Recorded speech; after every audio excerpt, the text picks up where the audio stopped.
Oh God, it's almost. Oh my God, I didn't realize how late it's. Everyone, I'm so sorry.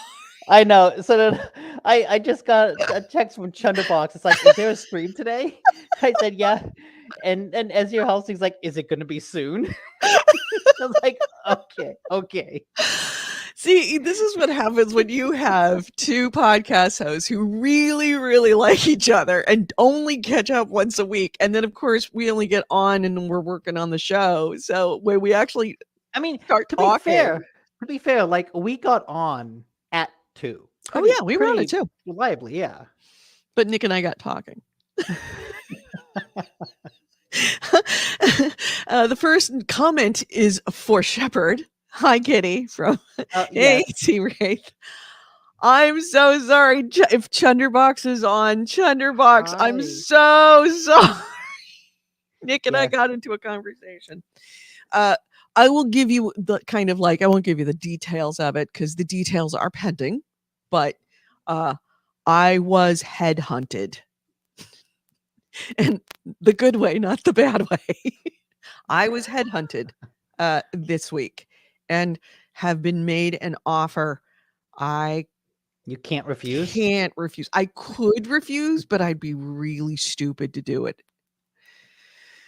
So yeah, thank you for the Discord information. Yeah, thank you for mentioning for saying something in Discord. Yeah, Because see, Discord is very important. Discord reminds us, it's like, hey, you've been talking for 40 minutes. Thank So you, Chunderbox and Ezio Helsing. yeah, You keep us on track. yep. So yeah, that's why we were We try to talking. derail this train. You're like, no. Here's the tracks. We're laying the track in front as the train is moving. You're very important. You are. Thank you, Thunderbox, for reminding us that we were tardy. We weren't tardy. We were just really distracted. Yeah, the class has started, but we were just hanging outside the class, chatting, and like, Right. yeah, we'll go in any second now. Right. And then we look down at our watch and it's like, oh fuck. Class was supposed to start 40 minutes ago. Yeah.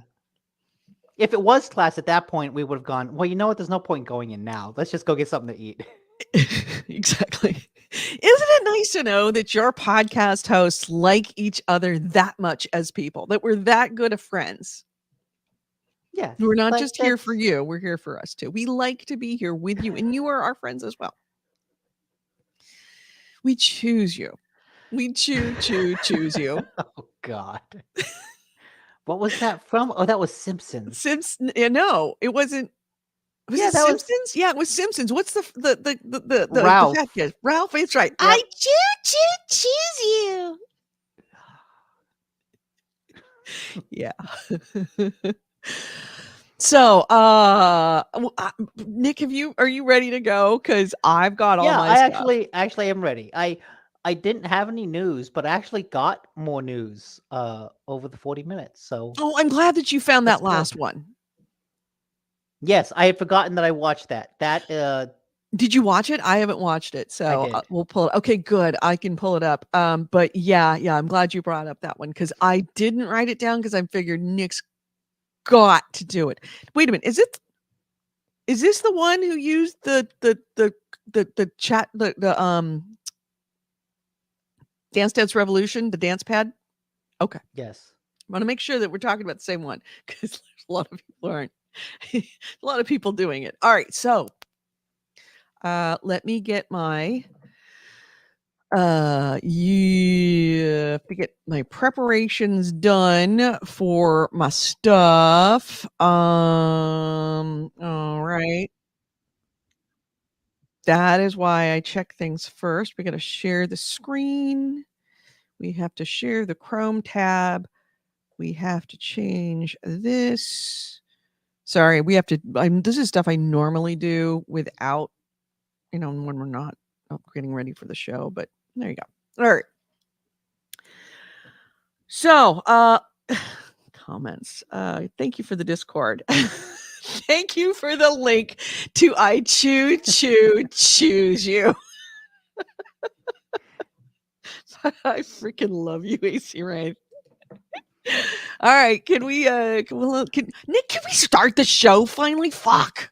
Yes, let's Oh, start the sorry, show. don't say that word. Don't Oh, fudge. right. Fudge. No, Fudge. we're not. Oh, does that count if it's pre-show? I guess yes, it does because we're live on YouTube. Facebook, YouTube. The Yeah. amount of changes that I have seen on Moist Critical and a bunch of other like YouTubers that normally, like, even YouTubers that like stream Rust, they now are like actually editing out the obscenities. Hmm. Yeah, I actually heard Moist Critical call something what was it? Complete horseradish. Oh, see, I know this is way more work than it's way more effort than it's worth, but I want them, instead of just like bleeping out swear words, to do the network TV show and replace it with something like John McClane saying "Yippee ki yay!" What was it? It's like, Mr. Farmer, Mr. like, Farmer. well, yeah, that was a classic one. Like, oh, he did something like that. Yippee ki yay, Mr. Farmer. That's what I want to see. All right. I'm sorry, I'm having way too much fun right now. Can we start the show, please? Yes. Yeah, God. Are All we right. ready? I'm ready. Both the cats are ready. Good. Starting the show. This podcast discusses video games, modern culture, and technology, and these podcasters are big fat potty mouths. If you're younger than 18 or are easily offended, please stop this podcast now. Oh, and your mom says to take out the trash and do your homework.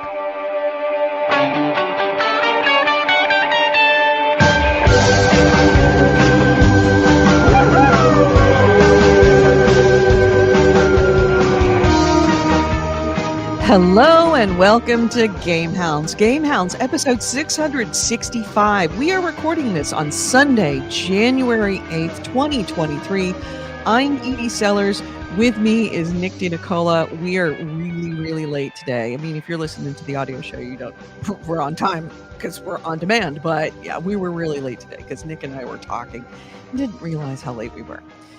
We were talking about the new YouTube standards of swear words. AC Ray says Seabiscuit and horseradish is my mother's standards. Oh, I love your mom for that. That's pretty good. Yeah, the Moist Critical saying this is a complete load of horseradish, and I laughed so hard at that because they're taking it seriously. They're not joking. Now, for us being demonetized, it's not that big a deal because, honestly, we don't make any money. We don't have enough listeners for that. AC Ray says audio is still in November, so it's extra late. Yeah, actually, here's what I'm thinking of doing because it's been so long and I haven't caught up. Is that I'm just gonna just start fresh. I'm not gonna. Maybe one day I'll go back and add all of the missing shows, but yeah. So, Nick, what you been playing? Yes, I've just been playing the same thing that I've been playing before. Yeah. Marvel's Midnight Suns and Marvel Snap. Basically, two Marvel properties, two Marvel card Really? games of all things. Like, Mhm. weird coincidence that that's the case, but Midnight Suns continues to be a really good tactics game / Mass Effect spiritual successor. Mhm. It really makes me want this team to make a game like this that's their own IP. That way, they're not limited. The Marvel characters, they can't romance each other, right? All the relationships that you're developing, they're just Of course. they're friendships. And so you have like two people going, Oh. you're my best friend. You're the only person that I can trust. You've opened up my life in ways that are unexpected. I'm so happy to have a friend like you. It's like, oh, okay, come on. I need you need to take the relationship to like a logical It needs to be more Mass goal. Effect, meaning that I mean Yeah. it's got it needs to be either more Bethesda or more BioWare. It needs more BioWare. Yeah. But the thing is, There's like, gotta be some bumping. the writing is still really good, which is surprising for a development team that is known for just making tactics things. Like XCOM didn't really have it had like a story, but it didn't really have any strong characters or narrative other than what you got through the mechanics. So I'm impressed that apparently Fireaxis has some really good writers on their team. And I would like to see what they do with something unconstrained by the Marvel IP. Uh, Also, I really want them to invest in some sort of dialogue technology the same way BioWare did, because even though this game is coming out years after Mass Effect, decades after Mass Effect, like one of the things that made it so impressive when it first launched was that it looked so good and the way Yeah, the it did. characters With the moved. exception of that gosh darn horseradish elevator. Oh god, Oh, yeah, yeah. that elevator. Oh, it just danced on my last soul all the time. But like when you got into a conversation, the way the camera would cut back and forth between characters, the way it would zoom in on the face slash doing a torso shot, the way the characters would like move around and look and blink, it just looked naturalistic. And I compare that to Midnight Suns, which is very much, I'm going to stand here with my arms crossed and talk. It's like, okay, this is extremely stilted animation that shows it feels like a dialogue from KOTOR or Jade Mhm, Empire or like a pre-Mass Effect type of thing. mhm. It just looks very stilted and old, which graphically it looks really good, but you can tell by the animations that's like this is a character in an idle animation as they go through a lot of dialogue. Mhm. And it's like, okay, you have proven that you can do the hard part, right? With the dialogue and the characters and the tactics and the mechanics. All of that's the tough part. Now, if you could just like polish it up a little bit with the dialogue scenes, they could make something really, really excellent. And the hero that you're looking at on the screen now, you probably don't recognize her if you haven't played the game because that's the Hunter. That's the OC character created for this game. So it's not actually a Marvel character. Right. So, so still enjoying I'm really thinking that I might wanna be playing this game. It looks like a me kinda game. Yeah, I would say look at the combat because the combat is where it might turn you off because it's card based, but it's not really card based. It's still tactics at its core, but it's a uh turn-based I game like where that with, I can never remember the name, the Switch game where they have no feet. Fire Emblem. Fire Emblem. I like Fire Emblem, and that was somewhat the same thing. Yeah, it's I think the combat is surprisingly good given my aversion to deck building games in general, but like this one has scratched an itch where there are so many different possible things you can do at a given time on a given turn. You can move a character, then or you could move a character and into a position where they can use the environment to damage someone, or you could Mhm, use that move to attack an enemy directly. Knocking back enemies is a big deal. So I'm going to knock an enemy into another enemy to kill that guy, or knock him into an environmental thing, which will then trigger some other explosion, which will kill people. I'm going to use a card that will give me more moves. I'm going to redraw cards. Like there are so many different things to think about on a given turn that just makes it really, really compelling. It does the thing that I always like in any turn-based game, which is I'm just going to stop, think about things for a while. Where I'm looking at all the cards whenever a battle first begins. You get a whole bunch of cards, and I'll spend a solid 10, 15 minutes just looking at the environment, looking at the cards, and planning out, okay, if I play card A, then that's going to knock the enemy over in that direction. Then I can play card B, which will knock another enemy in that same area. Then I can play card C, which is an area of an attack, which will get both of them. But if I move and use the move and it has an attack, then I can knock a third enemy into that area.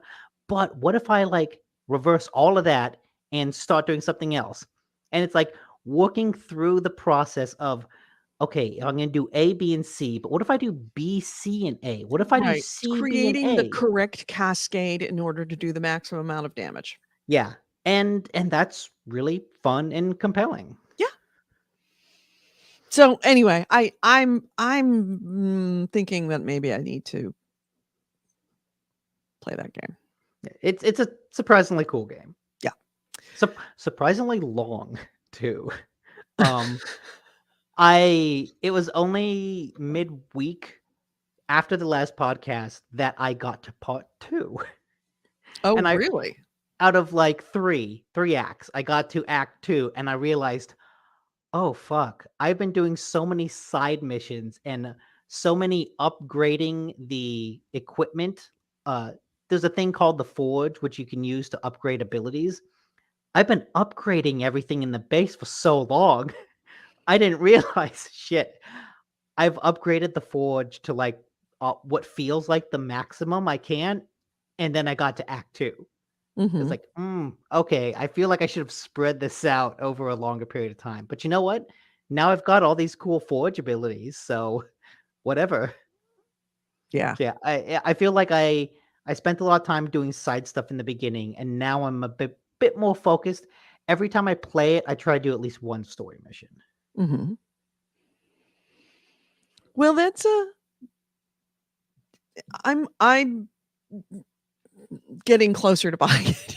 Every time we talk about it, I get closer to Yeah. buying it. It, like I said, surprisingly cool game. Watch some videos of it. I was dismissive of it Dismissive. until I listened to that Waypoint podcast where the guy was talking about how they came to this design decision and what they wanted to do, why they chose to use cards with superheroes, and like Mhm. hearing him talk about it, I thought, okay, this actually sounds pretty cool. All right. So, I really didn't play much. I had a lot on my mind, let's just say, and we will Mhm. talk at a future time when I am free to tell you what was on my mind. But I did finally do my first harvest and sale of in Farming Simulator.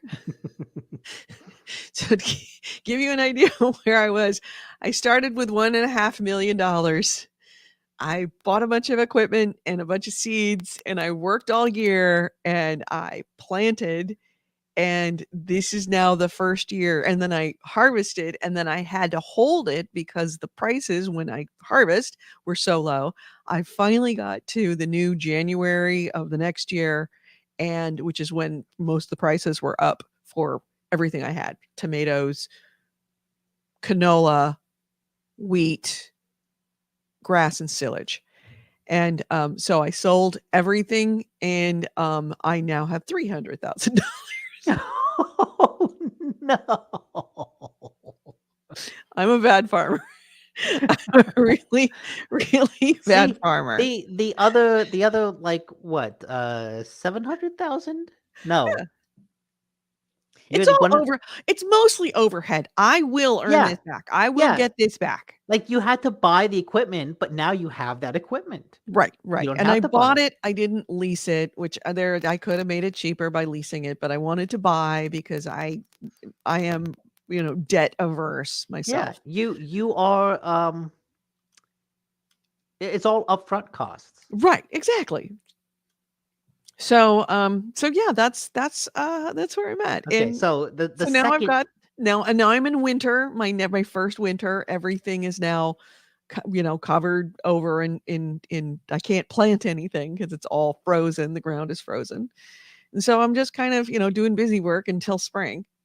But, you know, it's like I said before, incredibly relaxing just to, plow fields and harvest wheat and then see your wheat that you planted fill up at the back of a truck and then taking it over to your silo and unloading it into your silo.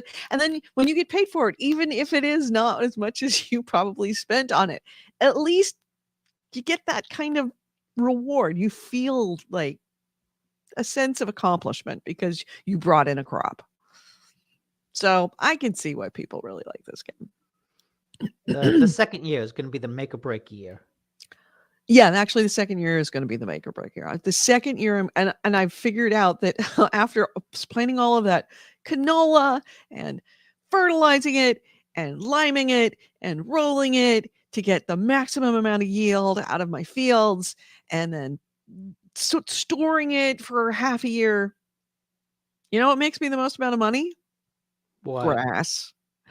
Really? Yeah. Grass made me so much more money. I made What?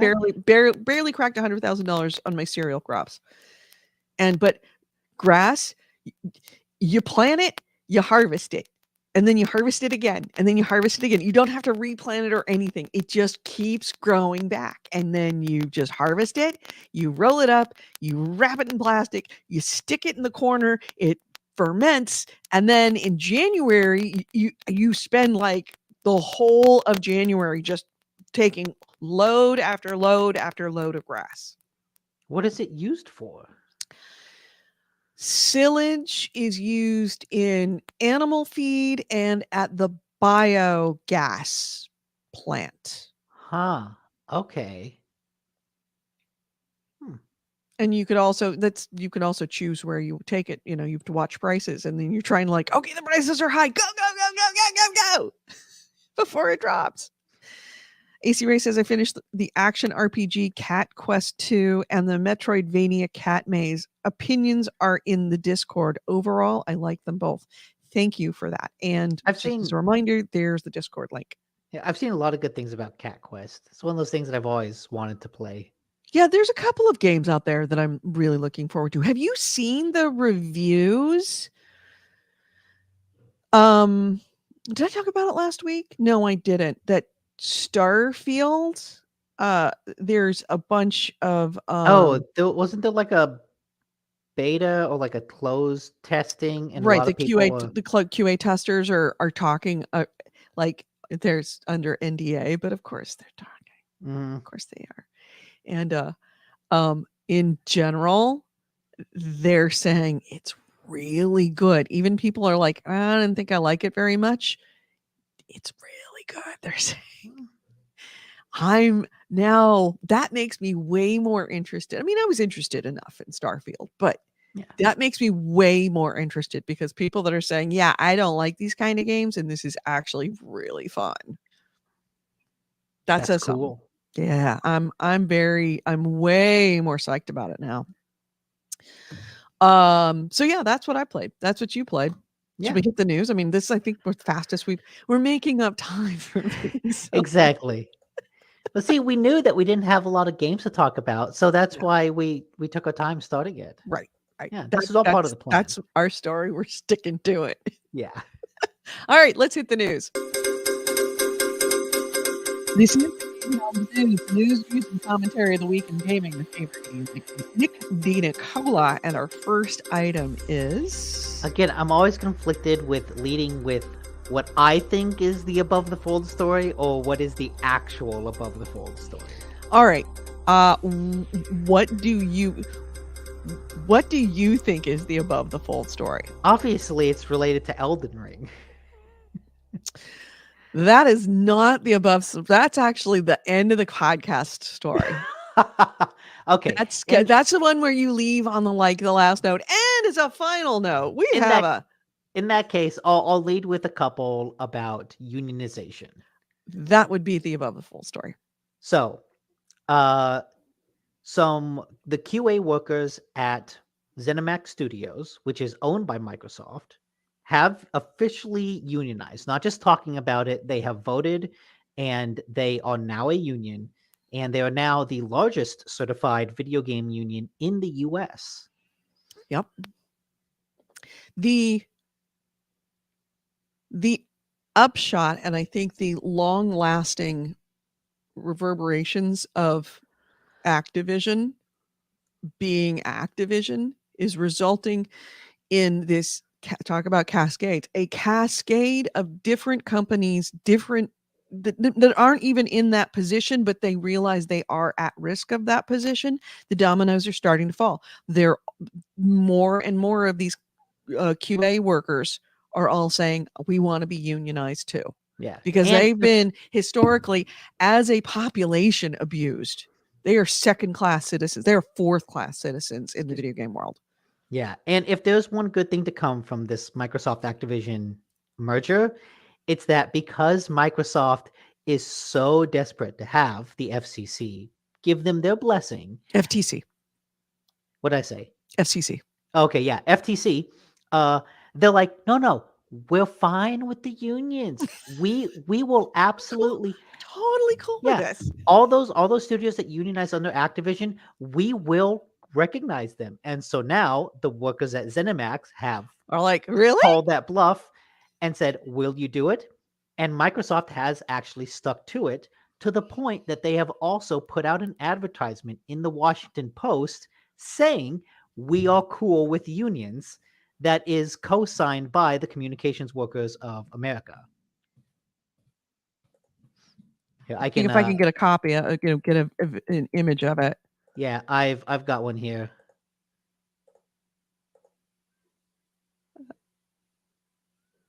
Oh, that's the ads. Is that what they actually printed in the Washington Post? Yes, Oh, wow. that's the idea. You can read it here. It reads, "A new year opens new doors. As we enter a new year, we remain committed to creating the best workplaces we can for people who make a living in the tech sector. When both labor and management bring their voices to the bargaining table, employees, shareholders, and customers alike benefit. This includes the more than 300 employees at Microsoft's ZeniMax Media Studios who have exercised their legal right to form a union. This is in keeping with the new groundbreaking labor neutrality principles that the Communication Workers of America and Microsoft established last year. Mm-hmm. During 2023, we hope to bring the same agreement and principles to Activision Blizzard, which Microsoft has proposed to acquire." Then they go just a little step further. "We aren't asking the FTC to ignore competition concerns.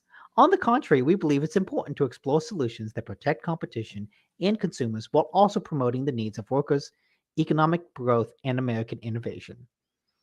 Yep, there's the ad Also- as it looked like in the actual a full page ad. Also, the final line is a little hilarious concerning the other news about Microsoft and the FTC.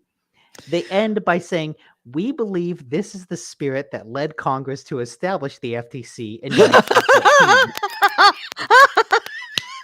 Oh, I didn't see that. Yeah. Oh, the reason why I'm laughing so hard. Can I start out? Can I go with Go. oh my Go for God. All right. So the story that I brought to the table is Microsoft with their foot in it so bad. Oh, so here's the story is that there's the federal lawsuit that the FTC filed against Microsoft about the acquisition of Microsoft, saying that, about the acquisition of Activision. He actually filed a lawsuit. Whenever you file a lawsuit, a complaint, that's what starts a lawsuit, there is a response from the defendant. Microsoft filed its response last month. And in that response, they fudged up hard. They didn't just they said that not only had the FTC violated the Constitution by even bringing this suit, They actually suggested, oh, not just suggested, they said flat out, they actually wrote that the FTC's lawsuit in this, that the whole FTC in its existence violates the Constitution. So essentially, they went full Al Pacino. They went, this lawsuit's out of order. This rule's out of order. You're out of order. They just went all in on this, essentially calling the FTC illegal. Yeah. For all intents and purposes. So here's what they wrote. Quote, unless I'm actually pulled this out of their response. These proceedings are invalid because the adjudication of the commission's, the FTC's complaint by the ALJ. Anyway, and the commission violates Article 3 of the Constitution and separation of powers. The commission, this is number 19, commission's procedures arbitrarily subject Microsoft to administrative proceedings rather than to proceedings before Article 3 judge in violation of Microsoft's right to equal protection under the Fifth Amendment. The commission's procedures violate Microsoft's right to procedural due process under the Due Process Clause of the Fifth Amendment. The structure of these administrative proceedings in which the commission both initiates and finally adjudicates the complaint against Microsoft violates Microsoft's Fifth Amendment process right to adjudication before a neutral arbiter. These administrative proceedings violate Microsoft's Fifth Amendment. Essentially, they're like, this complaint violates the Constitution. The FTC violated the Constitution. The judges are violating the Constitution. The government, by creating the FTC, violates the Constitution. You're out of order. You're all out of order. We're trying to burn as many bridges as possible. Oh, God. So, yeah, Microsoft just this week, that was last month they wrote that. This week, they actually backtracked on all of that, saying, oops, we're sorry. They said, we didn't really mean what we said. We are amending our complaint to remove those arguments. We're sorry. We got a little ahead of ourselves. Just pretend that didn't happen, okay? And then, of course, you've got this thing that says, we believe it's in the spirits that led Congress to establish the FTC. A lot of this advertisement really feels like them. If anything, it's why you should be worried about the acquisition, the merger, and any merger, because that filing is like, this is who we really are. This is them going, okay, we need to put on a good face.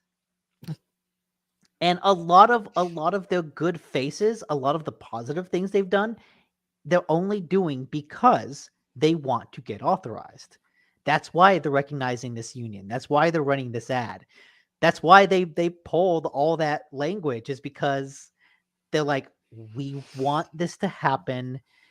We need to act nice. And hopefully the goal is that the acting nice, if we get them to agree to enough concessions while they're acting nice, they will be forced to stay nice, as opposed to what a lot of companies do is just say, no, we won't raise prices. And then the moment the merger goes through, they raise prices. Mm-hmm. So if you're going to form a union, do it now. Yeah. Get it in writing. Well, everyone at Microsoft. Everybody in Microsoft right now has Microsoft by the short curlies. Go ahead and pull and make them squeal, and then put it in writing, because now is you'll never get this opportunity again. You know that I was, when this was proposed, I was not against it. I mean, I kind of like the idea of, hey, all of Activision's catalog and future games will be on Game Pass. That's good for me. I wasn't against it. It's like, if anything to get Bobby Kotick and the Activision bros out of Activision would make me happy. And B, that, yeah, I mean, look at all the cool games I'm going to get. And you were the one that was saying, yeah, no, you really don't want this. I'm backtracking now because Microsoft has enough times during the process of the FTC pushing back on them, shown their true colors. You get the sense that it's like they're playing nice, but they're only just holding it together. That they are evil inside, not Intel inside, evil inside. And they can't, they're so evil they can't even control the evil. Like every once in a while it slips out, and it's slipping out way more than it should for a company that actually does have good intentions. Yeah. Chaos is in the chat room. Says Microsoft, hey big bro FTC, you see how I'm treating my workers? We love competition. Mind hemping us out with Activision? Yeah. So yeah, workers of Microsoft and Activision, now is the time. Now is the time. If you're even tacitly connected to Microsoft, even if you're not connected to Microsoft, now is the time to unionize QA workers of the world. Incidentally, for most of the time that airlines were flying, for example, they were not union. Nobody was union. The first union to come in to United and airlines in general, well, actually specifically United. First one was the pilots. The second one, ground workers, baggage handlers. Yeah. There's a reason why baggage handlers were the QA testers of the airline world, and there are only 3 unions at United: pilots, flight attendants, baggage handlers. Yeah. Do you know if it worked its way up from the bottom, or if it like started with the baggage handlers and then I think it started with the pilots because, of course, they kind of got screwed over early days because they were paid a lot. Well, the reason why they're paid a lot now is because of the unions. People that fly, it's a bit like being in radio or anything else, or even in video games. They really, really, really want to be there. And anytime you have a ton of people who really want that job, that's when they're going to get abused. And pilots are very much that we want that job. They got abused because, of course, they're constantly turning around. They never get to land. Before there were unions, there were no rest rules. It was just, it was. But I mean, they were more respected than flight attendants, that's for sure, because they were all men. But baggage handlers, yeah, they were always the QA testers of the airline world. Anyway, moving right along. Speaking of acquisitions and the consolidation of a dangerous sign of more consolidation within the video game industry, NetEase this month, Chinese conglomerate NetEase announced on Friday that they had acquired Skybox Labs, Canadian studio that is co-developing a bunch of major games, including Halo Infinite. Apparently it looks like NetEase is starting a very aggressive international push to acquire console and PC games. NetEase started ramping up their international acquisition efforts in the last 2 years, mostly because China's domestic market has slowed because of Chinese domestic regulations. Yeah. All of the you can't play more than 3 hours a night or whatever, like all those gaming regulations that happen. NetEase has typically focused on mobile and PC gaming, but now it's clear it's starting to look towards also being involved in consoles. Hmm. And Skybox, of course, is a very big console developer. Uh, their biggest rival, Chinese rival, Tencent, has been very aggressive in acquiring gaming studios, as we know, lots of gaming studios. And now NetEase is starting to turn its attention into competing with Tencent, its Chinese rival, but doing it outside of Chinese borders so you can actually do it. Yeah. Well, it also Um, seems to me like they're being a little, not necessarily subtle, but like Tencent makes a big splash by buying named developers. Big companies. Was NetEase is like, we are going to get the support studios, like Skybox, Mhm. the studios that work on all the games that you know, but don't get that like They're headline right. push. They're not epic. They're Yeah, not, it's like you'll see Skybox in like the logo rush on Halo Infinite, but they're not first. They're not Mhm, Bungie, mhm. but like they work on those games. Right. And like they're picking up all the Periphery. peripheral studios. Yep. So yeah, NetEase is that happened according to both Skybox and NetEase. They didn't disclose the financial terms of the deal, but they said that Skybox will operate independently from NetEase. NetEase it's like every other Chinese company that purchases a non-Chinese company. You kind of get to do what you want. They don't put their fingers in the pie because they don't want to put the fingers in the pie. They just want a piece of it, Mhm. a very large piece of it. Um. So yeah, the NetEase so far has been investing or acquiring. This is out of who is this? Video 24/7. They had a really good line about it. That Skybox Labs has focused on investing, or sorry, NetEase has focused on investing or acquiring companies that have worked on strong franchises and brands. Worked on, not actually like got their names on it, but worked on them. Yeah. Skybox Lab fits the bill. The Canadian firm has worked with gaming firms, including Xbox Game Studios and Electronic Arts. So yeah, more consolidation. It's getting smaller and smaller. And we're looking at, honestly, maybe 5 companies total that will own all of the studios that make all of the games, except for Yeah. the, like the real independent ones. So yeah,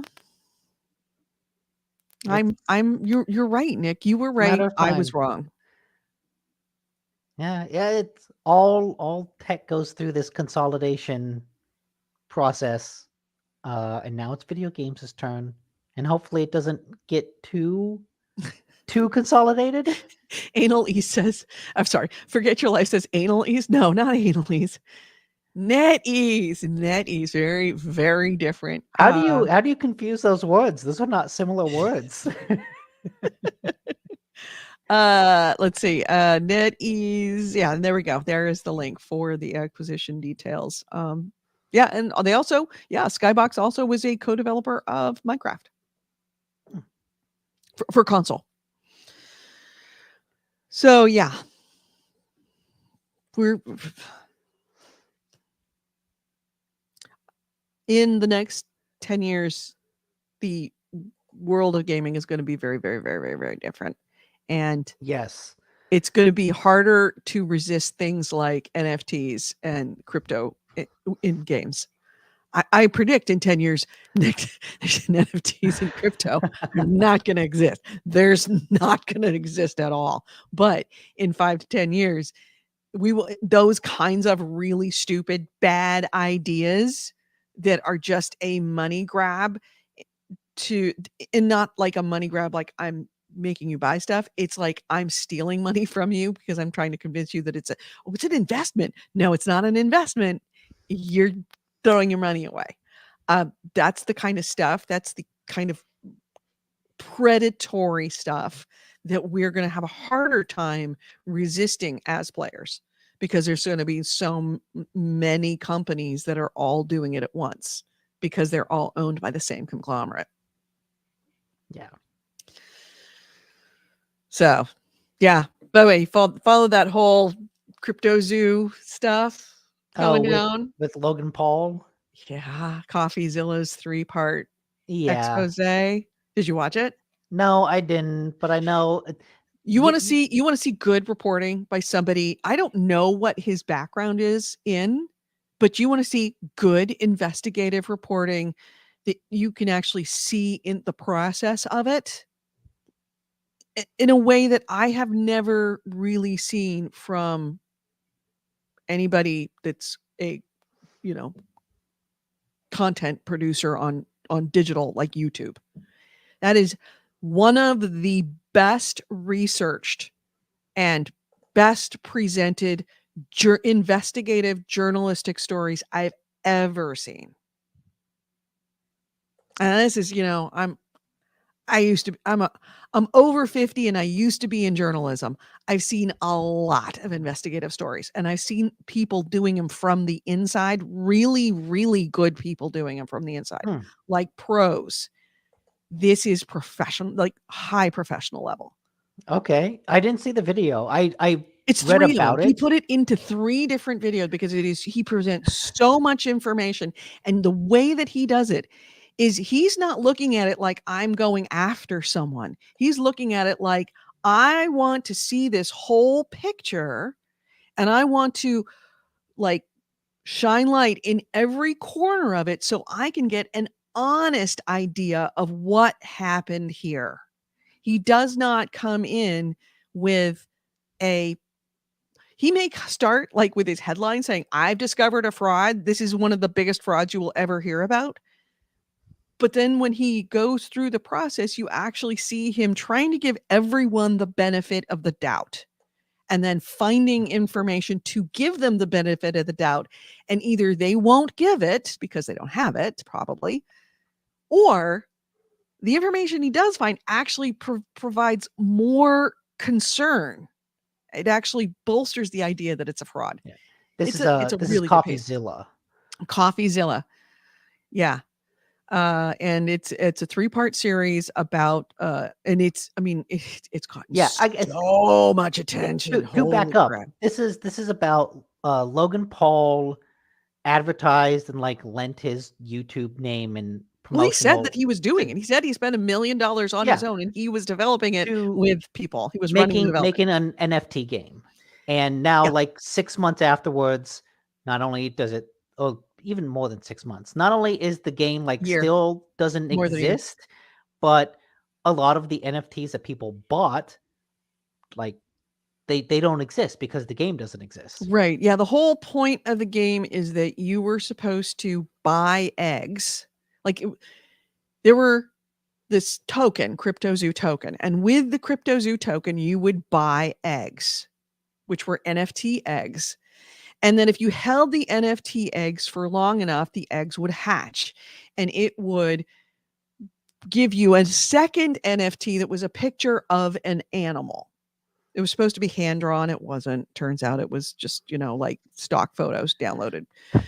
And if you had one animal and you got another egg and had another animal, then you could combine those two, breed them together, so to speak, to create this third hybrid animal.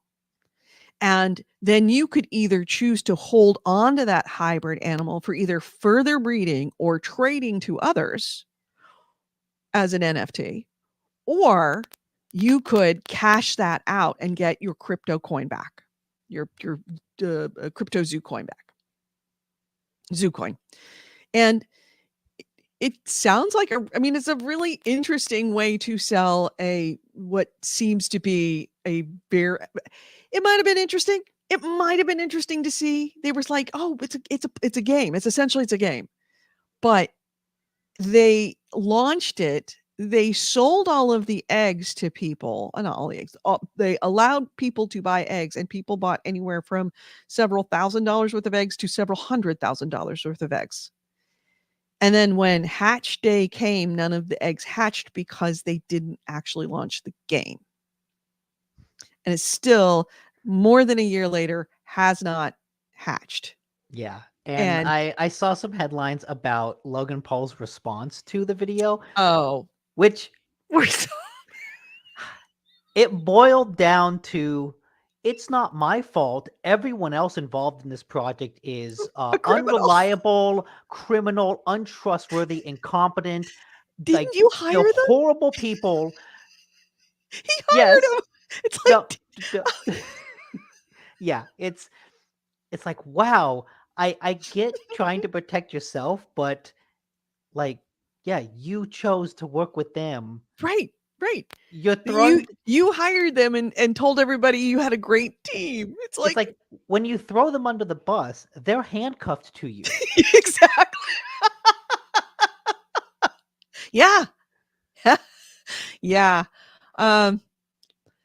I know that Logan Paul supposedly has a PR degree from, what was it, like Texas, from the really? University of Texas. He really does have a degree in PR or something like that, marketing from University of Texas. But he really, really, really might want to think about getting himself a communications manager, not somebody not one of his bros. Go hire a crisis communications firm. They're out there. You might want to float these ideas by people before you go putting them on impulsive. Yeah. Just saying.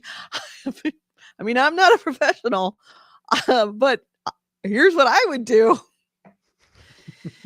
Oh yeah. Oh, but if you can watch that if you have the time, because it's long. I mean, it's 3 videos, but if you can watch it, please, you should. It's one of the best, certainly the best research thing I've ever seen on YouTube.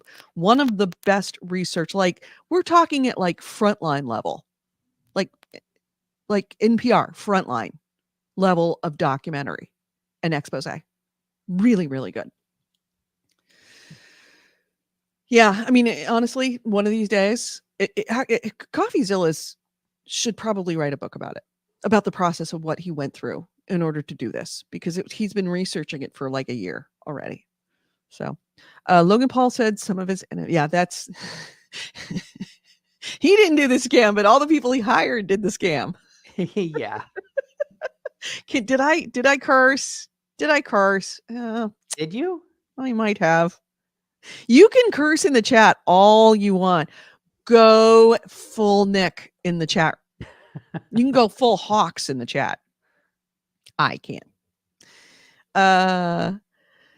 Let's see. Action makes sure not to bookmark this episode with Edie's admission. What? Oh, he's saying make sure to bookmark this with Edie's admission that Nick was right. I was right when it comes to you were acquisition. Right. Yeah, you were okay. right. You were absolutely 665. Right. We'll remember that. Yeah.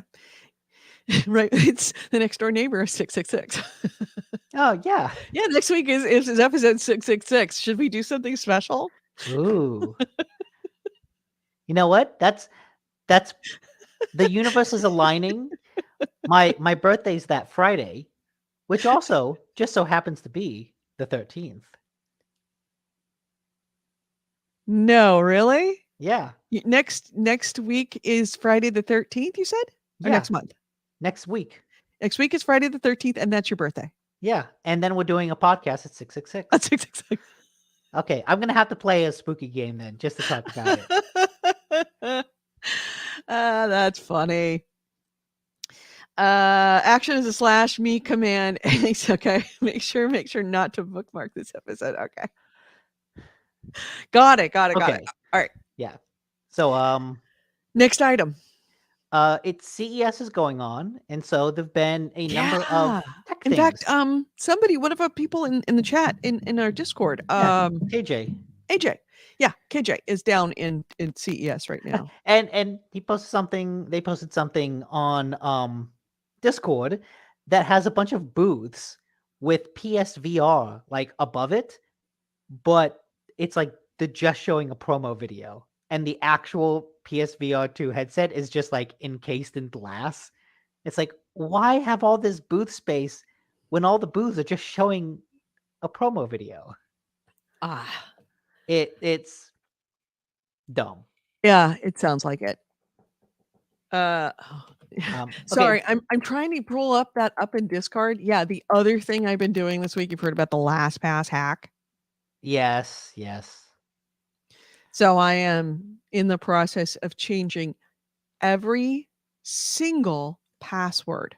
And I'm talking about all my passwords, all Kevin's passwords that were stored in there. We're talking maybe 1,100, 1,200 passwords that are there. And everything, I mean, all the most important ones got changed first.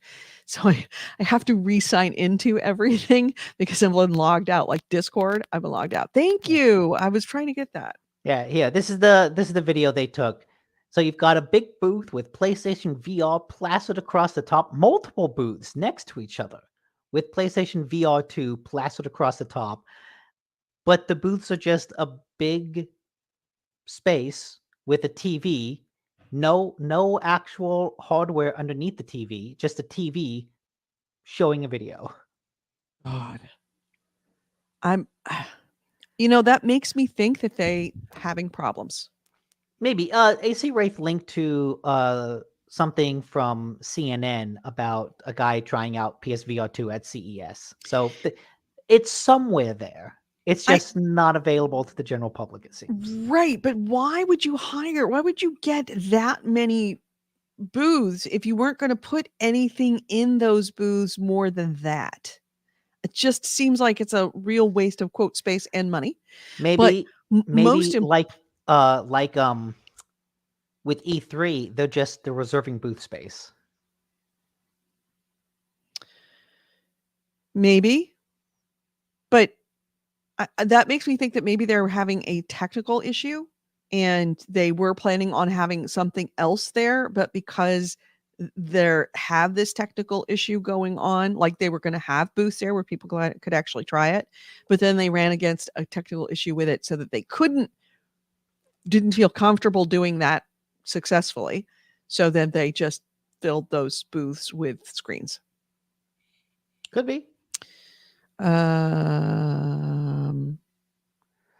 Wait, as for actual stuff that Sony announced, I guess other things Sony announced, they announced an accessibility controller.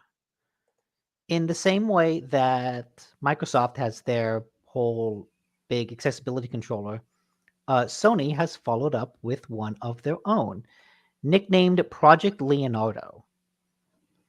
And this is basically like a circle. And the circle has a bunch of connections on it going around that you can then slot basically buttons into. And the buttons can be, they're kind of triangles. And you can have big triangles that go deep into the center of the circle or shorter triangles that stay on the outer edge. Or you could have, and you can rearrange them however you see fit. You can map any input to any of these buttons along the outer edge of the circle. And then you can take like a control stick and slot that in anywhere else around the circle at different heights. And it's basically it's an accessibility controller, right? To allow people with limited mobility to reach all of the buttons that they need to. Right. It's a great idea.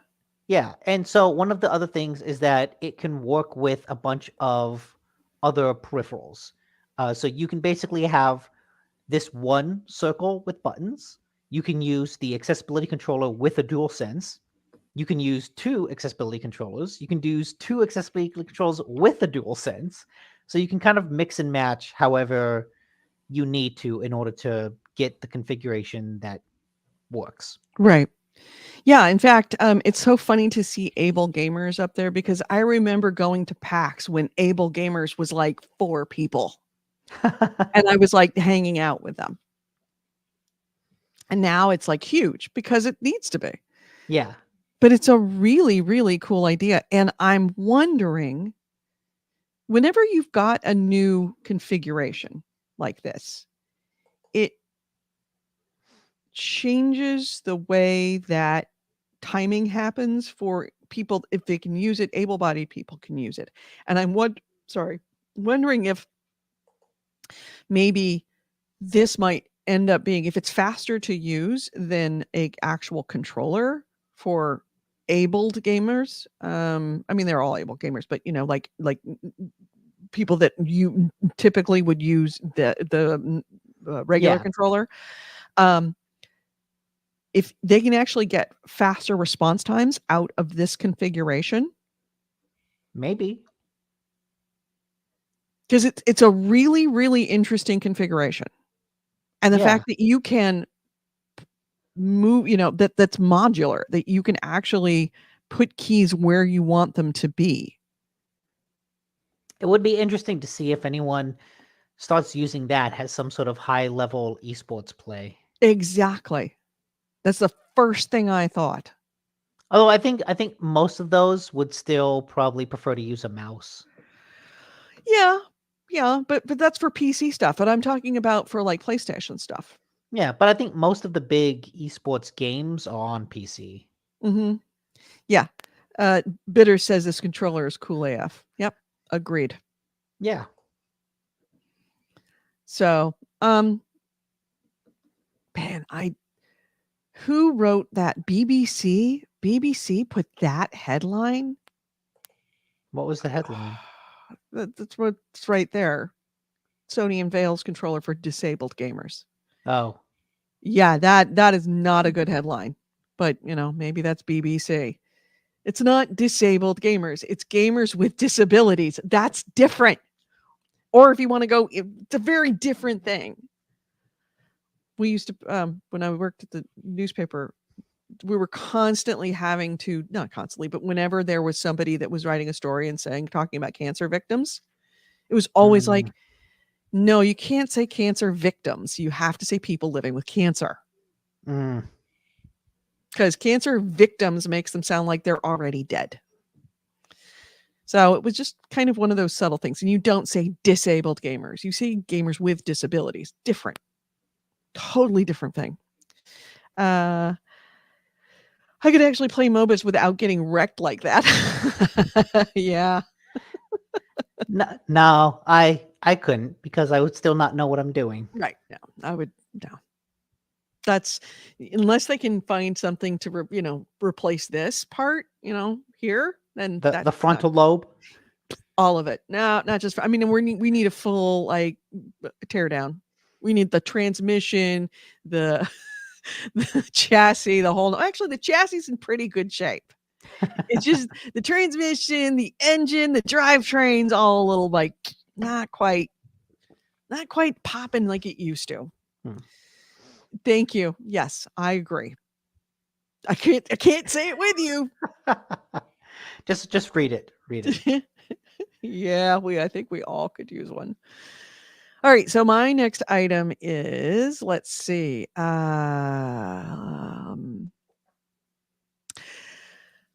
CD Projekt Red. Not a very successful launch, I think is very, very safe to say. Shortly after it was launched, if you recall, there were quite a few lawsuits that were For filed. Cyberpunk. Yeah, for Cyberpunk. Cyberpunk Okay. 2077 launched. There were a lot of lawsuits because of what it was.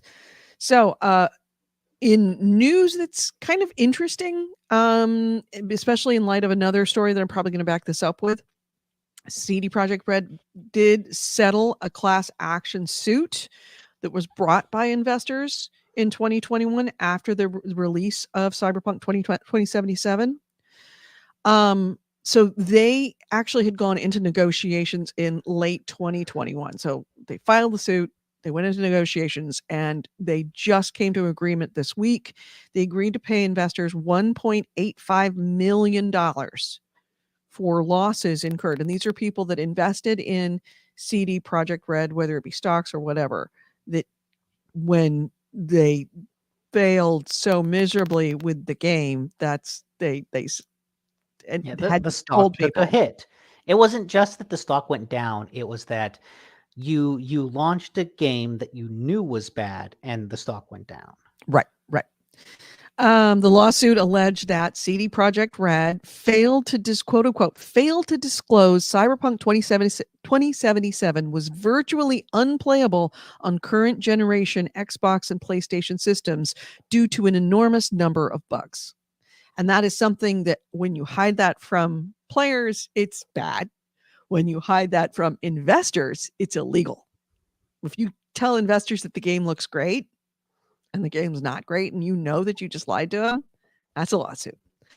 So the lawsuit also cited Sony's decision to pull the game off the Microsoft Store. If you remember, it was so bad that Sony actually delisted it because it couldn't be played.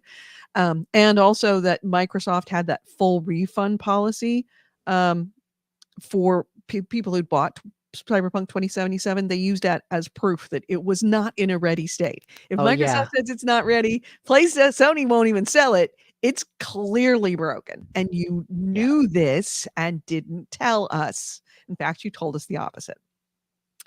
That being said, CD Projekt Red has made good on its promise to fix the game. And they've had a ton of patches. And now, curiously enough, the sales for CD Projekt Red is now at 20 million copies. And Edge Runners has had a big drive of that. Yeah. That when Edge Runners came out, there was absolutely a spike in Cyberpunk sales. 20 million copies is not bad. I mean, it would have sold so much more had it not been broken. But 20 million copies, it's not 20 million too is shabby. Very good. 20 million is like super high up there. Right. I think a lot of that also comes from the fact that I think a lot of those were not full priced. True. Especially because a lot of those are not like $60, $70 sales. A lot of those are half that because the game has been out for a while and Edge Runners came out towards the end of the year when there were a lot of sales going on. So it coincided nicely in a way that people could get the game relatively cheap. And I wonder if that includes, that 20 million copies includes all the people that bought them and had them refunded. Ooh, you know what? If I was Cyberpunk, I would include them. I'm not going to. They got sold. refunded. Yeah, They got sold. I'm not going to tell you the refund. We did copies sold. If you want refunded numbers, that's a completely different number. Completely different. We don't have those numbers. I've got to go ask Bill about those numbers. We don't track. But even so, I have heard multiple people say it's not bad. It's actually really good now. I've heard it's still mixed. I've heard they said that the story there it's a good game. It's a great story. It's just, I should say it's a great story that is, kind of wrapped in a so-so game. I've heard that it's a good game, but it's no Witcher 3. Yeah. It's not a follow-up to The Witcher 3. Yeah. Which also, like, a couple weeks ago came out with its next-gen console free update. And I gotta go back to that one of these days. What, Cyberpunk? Witcher. Or Witcher. Oh. Witcher. I'm now officially in 2023. Yes. You can write this down, AC Wraith. In 2023, I am going to put on my games I want to play by the end of the year, Cyberpunk. Oh, okay. I'm curious enough about it now. And I know that I don't have to buy it full price. And I know that I can play it on like PC or console. So there's a lot of different things that I can do there. And I feel like it's time for me to finally see what it's, what all the fuss is about. AC Ray says it's first person, therefore it sucks, says the biased SimSick person. Hail Houndra! All right. I'm saying it. We'll be playing it. Even if I have to do it over. You'll be playing it. I will be playing it. I will have to probably play it on December 31st, but I'll play it. I don't want to make that promise. Okay. Now, let's see, what were we talking about? Was that it? Yeah, I think that's it. Chunderbox says, I pre-ordered it and I've yet to play it. Oh, wow. Impressive. AC Ray says she already promised a Warframe marathon we have yet to see. Yeah, but that one I never intended to do. That was just a flat out lie.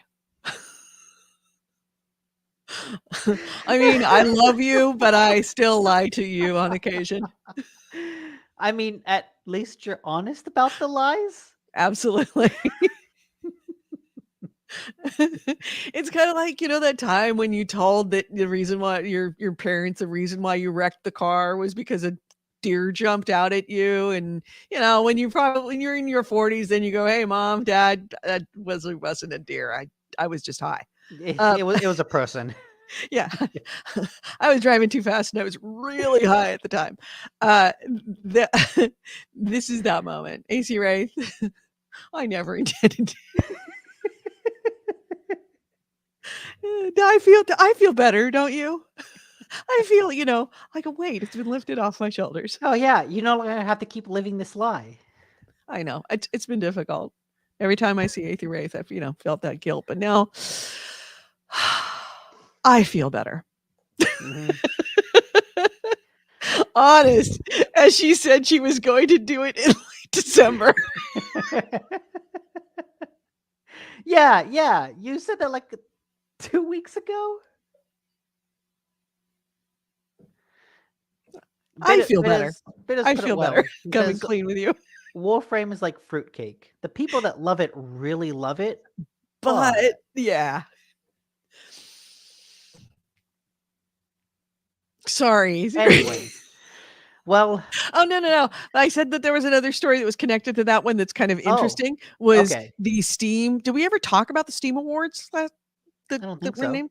Yeah. Interesting development, especially in light of the CD Projekt Red. Probably the most interesting of the, and most, I don't want to say surprising, but interesting of the awards. The Steam Awards offered 0 surprises. Okay. 11 categories, including a brand new category called Best Game on the Go. Okay. And these nominations were open for open voting. So this is based on voting by Steam users. It was happened during the winter sale. Here's the winners. Game of the year. Anybody want to take a guess? Nick? Elden Ring. Of course. There is no other game of the year. VR game of the year was Hitman 3. Okay. Labor of Love was Cyberpunk 2077. Okay. And I'm not gonna lie, I don't disagree with that. They determined to make good on it, and they did. Unlike me. Okay, this is the description of the category. Mm-hmm. This game has been out for a while. The team is well past the debut of their creative baby, but being the good parents they are, these devs continue to nurture and support the creation. Yeah. This game, to this day, is still getting new content after all these years. All these years? It was what? 2 years? Like 1 year? Yeah, that was just the description of the category. Okay. It's meant to apply to. Like it would also be No Man's Sky. That probably would be the other game. That was one of the runners up. Yeah, you can see that. Interesting article that AC Wraith just found. Why Cyberpunk 2077's Labor of Love Award sends all the wrong messages. I could see that. Basically, if you fuck it up and then make it okay, people reward you. Yeah, true. You're rewarding bad actors for not being as bad as they could be.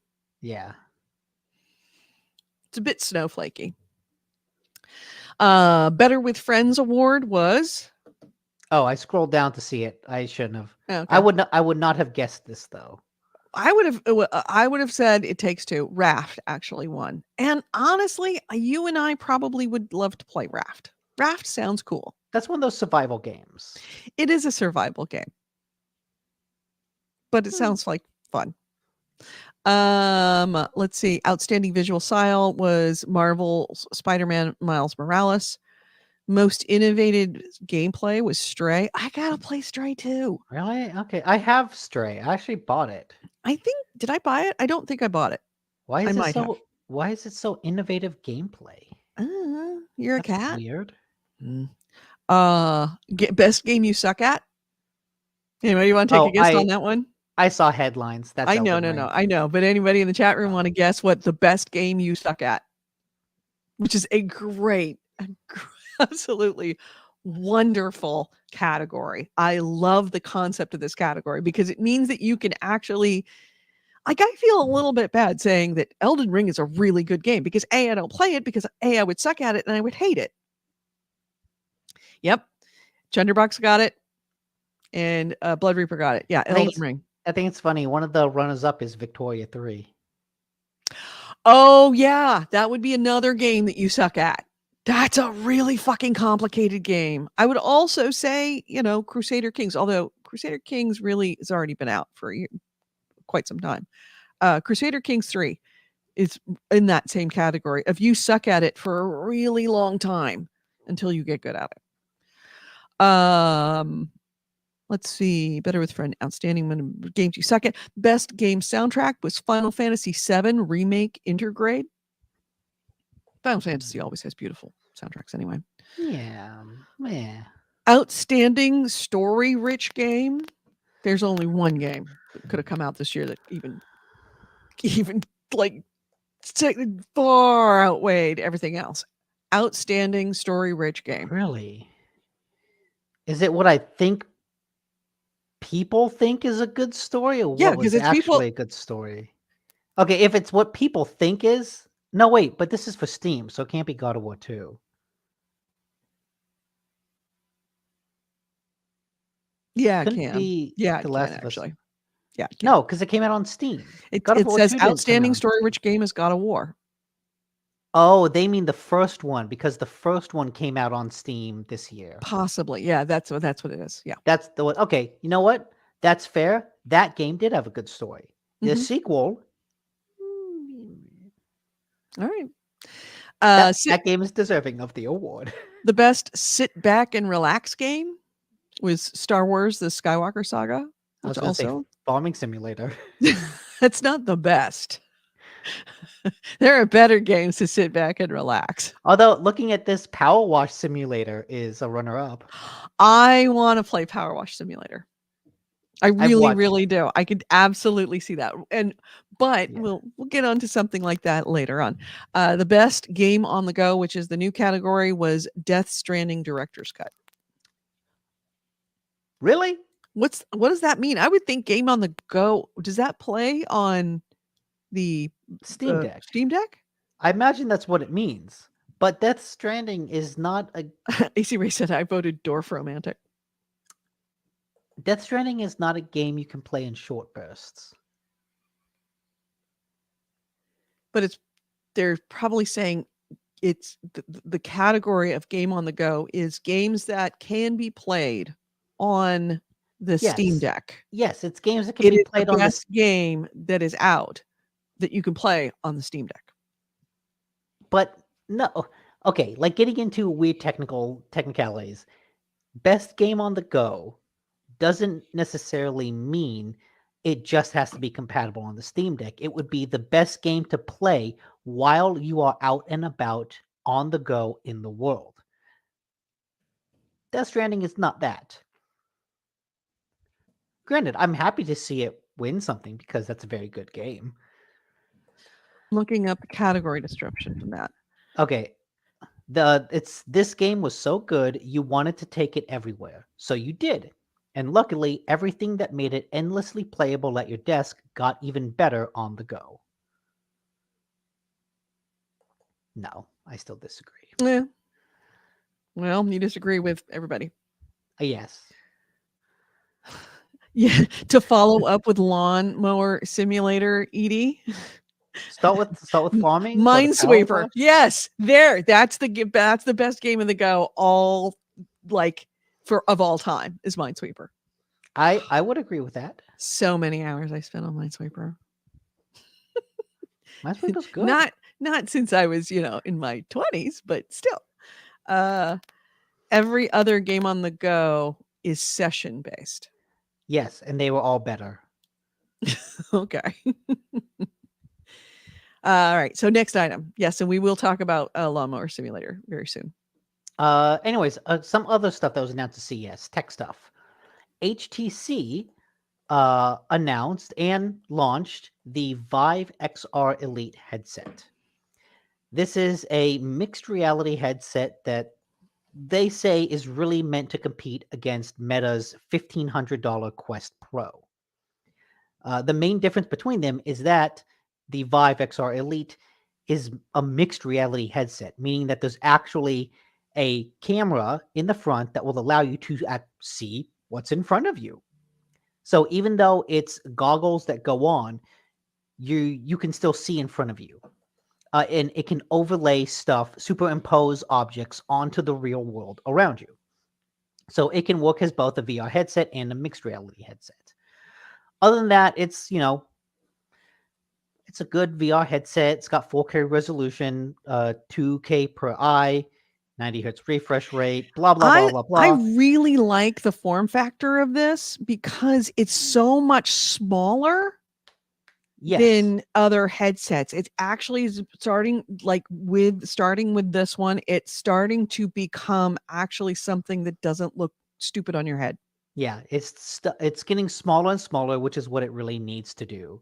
And especially when it's going to be mixed reality like this, the idea that you would wear it while also looking around you, yeah, I think it helps that it's relatively small. Yeah, this is getting to be the VR headset that I want, as opposed to what they've been trying to give us for quite some time. It's a something that I would spend money on for this. It's only $1,100. Right now. Remember, like 4K TVs used to be, $3,000 or $4,000. It comes down. That's true. It comes down. Like I'm not going to go run out and buy them this year, but we're now in the generation we've made that switch in technology that when it starts to come down into a reasonable amount, this is where I'm going to go. This I would buy. Before I would have to have the price low enough that would offset the whole the bulkiness. Yeah, I'm not going to really use that. This I'm really going to use. The fact that it has diopters too, which is also really nice, especially for somebody as blind as me. Speaking of which, have I told you that I'm thinking of getting LASIK? No. Yeah, I got a bunch of money in my what was it? What's the health savings plan? Healthcare thingamajigger. Yeah, there's the one that's every year, the family saving FSP versus the HSP. I have quite a bit of money in my HSP, and I'm getting really tired of having 4 pairs of glasses, and so, one for long distance, one for driving long, super long distances, one for medium long distances, one for medium distances, and one for short distances. I'm really tired of having to carry 4 pairs of glasses around. That sounds frustrating. It is. It is very much frustrating. So, yeah, I'm actually thinking of doing that. Okay. If anybody has any opinions about that, please let me know. Bitter says $200 is my magic number for a VR headset. I think that's going to be a while before you get down to that. You can get a doable headset for $200. The wireless Oculus one, I think, is 200, or it was until they raised it. Right, right. I think, well, that's true. Good point. Is that it's not just the technology that needs to come down, it also has to be the materials coming down because everything is so much expensive. Yeah. Oh You might my be able to god. find a Have wireless you been Oculus one on have eBay. you been out to dinner? Like, have you gone out to lunch at a restaurant recently, Nick? Yeah? Holy shit, has food gotten expensive? Really? Yes. I haven't noticed it. Yeah. Maybe it's happened slow enough that I haven't been paying attention. They're boiling your frog. Yes. Hmm. It has gotten so expensive. I went to a diner. It's like, I would call it, it's a nice place. I mean, it's not Denny's, but it's not upscale. I would be like, yeah, this is like a nice restaurant called Black Bear Diner. I know Black Bear. Yeah, went to Black Bear Diner. It was almost $5 for iced tea.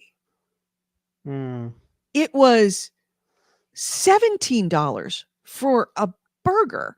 And when you get it, it used to be you would get a burger and fries. Now you get fries and a burger. Like, the size has gone down as well as the price going up. It was me and another person. It cost almost $50 for us to have burgers, fries, and like a drink, a fountain drink. Okay. That sounds usual. Yeah, Nick, that's expensive. Yeah. Even for us. And California, we're expensive.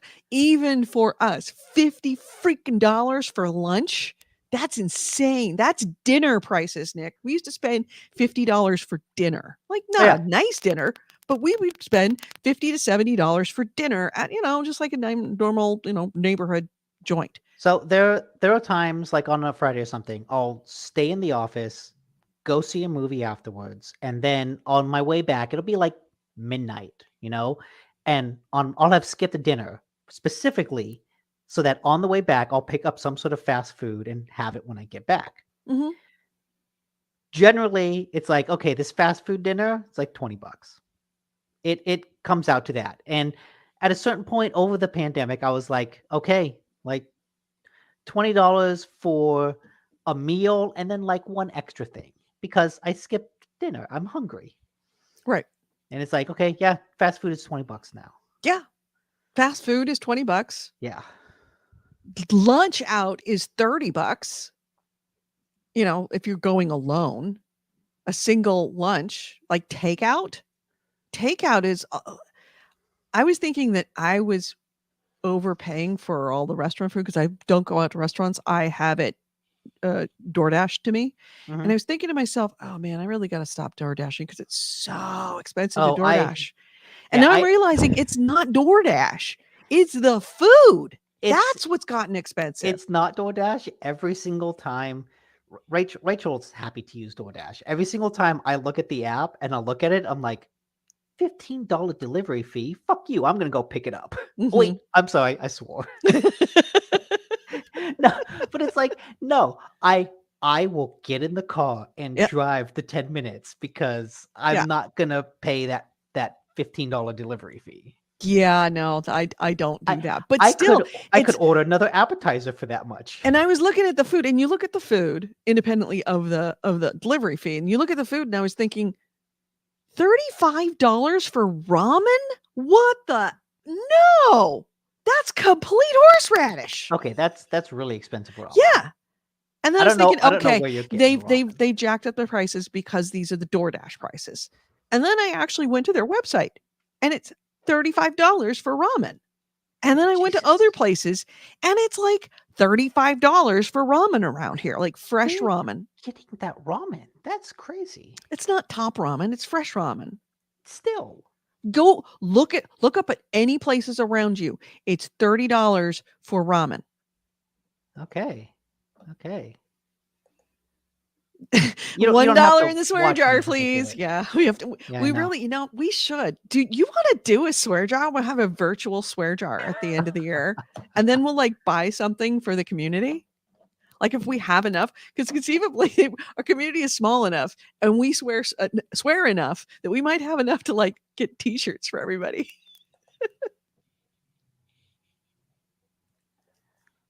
Yeah, it's that expensive. And yeah, groceries are just killing us this year. Like bread, whoa, milk has gone through the roof. I'm constantly astounded at, like, you go to the supermarket, even when I was a kid, my mom would decide if she got a good deal because of how many bags she would have for how much money she spent. Like if she spent $100, but she had 8-10 bags, that she felt good about that. But if she went to $100 and she had 4 or 5 bags, that was like, okay, this is too expensive. And now it's like $100 and it's like 2 bags right now. And I'm not talking like, I'm not buying like steak. Well, yes I am, but I'm buying like the cheap steak, but with mostly gristle, and you got to cook it a really long time because it's tough. Stew meat essentially is what I'm buying. Yeah, I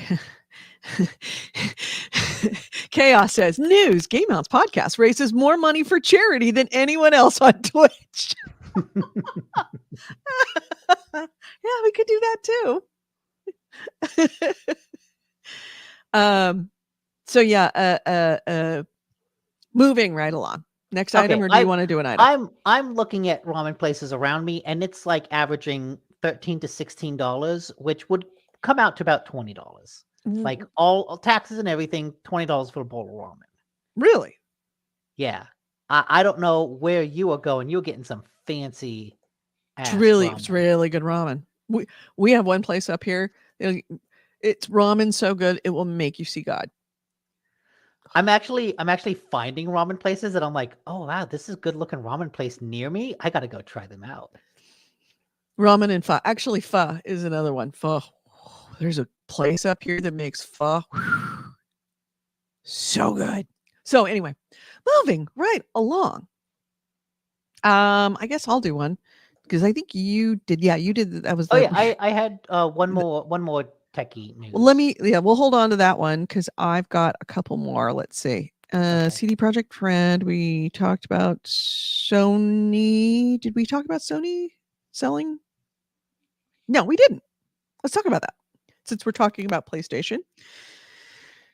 Is the PS5 drought over? It only took 3 years. Sony this week announced that it has sold 30 million units as of December 2022. And the console saw its largest month this last December. So that they announced in September that they had sold 20 million units. 21.7 million units in July, 25 million units in September. My bad. 21 million units in July, 25 million units in September, 30 million units in December. So they sold 5 million units between September and December, which is a lot. And the Sony has said that the reason why it sold so well, particularly well this December, was because they've had additional supply to retail and that people are actually finding them in stores. And I can vouch for that. I've actually known a couple of people that are in I meet at the dog park that know I have a gaming podcast that got their significant others PlayStations. No. Because they could find them. Yeah. So they're out there and they're selling, and that is a crazy amount. Now, I haven't seen anything about Xbox, but Xboxes, you could get an Xbox quite Xbox easily. never had. I know it for a did. while they were hard to find, but That ended way sooner than PlayStations.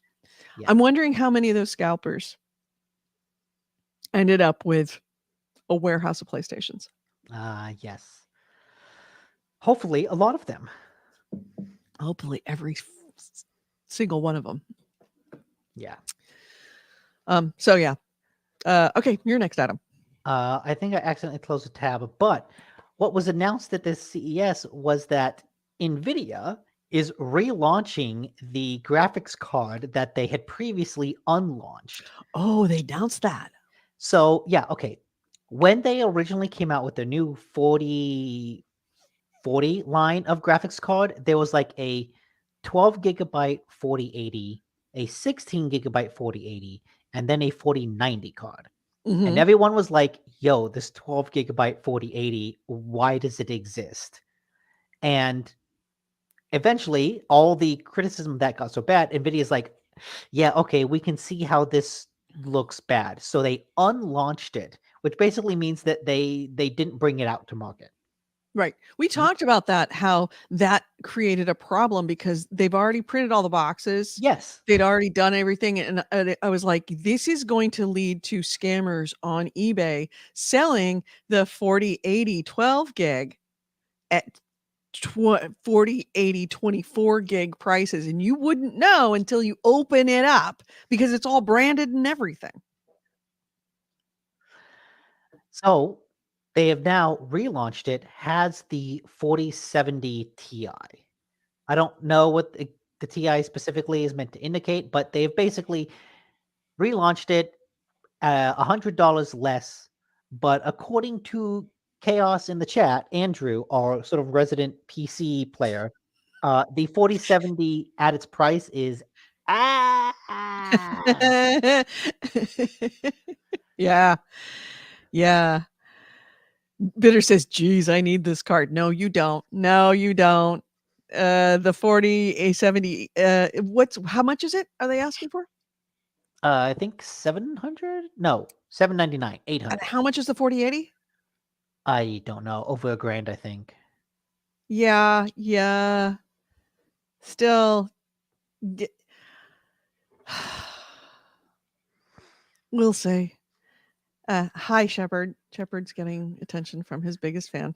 Yeah. Bitter says, F that. Pretty much panned across the board by tech reviewers. Yeah, I've been seeing that as well. The abbreviation for TI means titanium. When seen in an NVIDIA GPU name, it's a step up from the base card.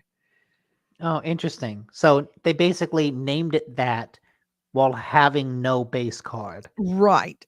3080 is like having a $680 to Oh no, he's $750 usually. saying the 3080 card is 680 to 750. Oh, So that's the previous generation video card. right.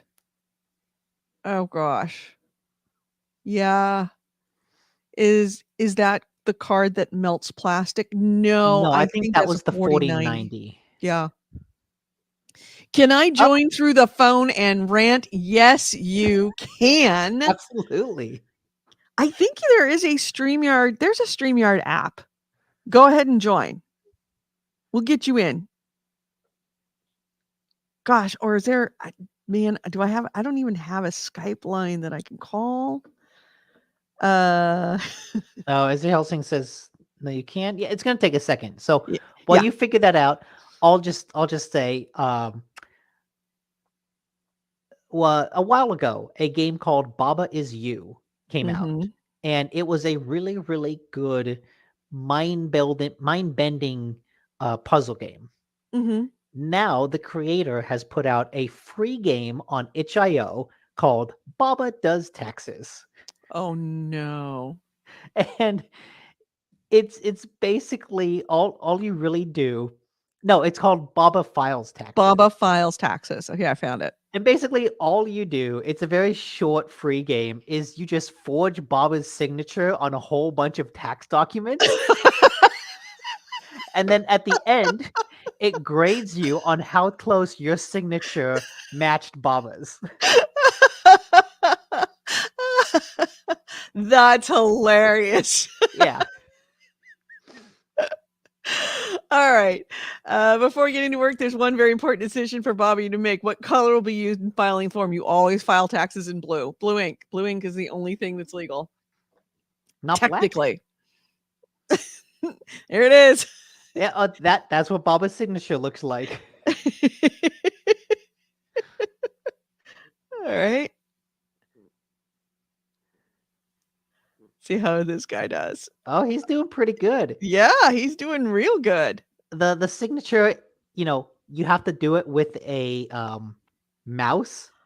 Uh-huh. And so it looks a little crappy, but you've got to just recreate that crappiness. Okay, now he's got to do it for truth. Okay. That was the first one was a Tax form B48A. oh, and he's got multiple tax forms. Oh, there's like 15. Let's see how he does. I'm just gonna, it's multiple tax forms. Yeah, Just and to then keep if doing it over and over and over and over again. when you get to the end, it grades you on each one.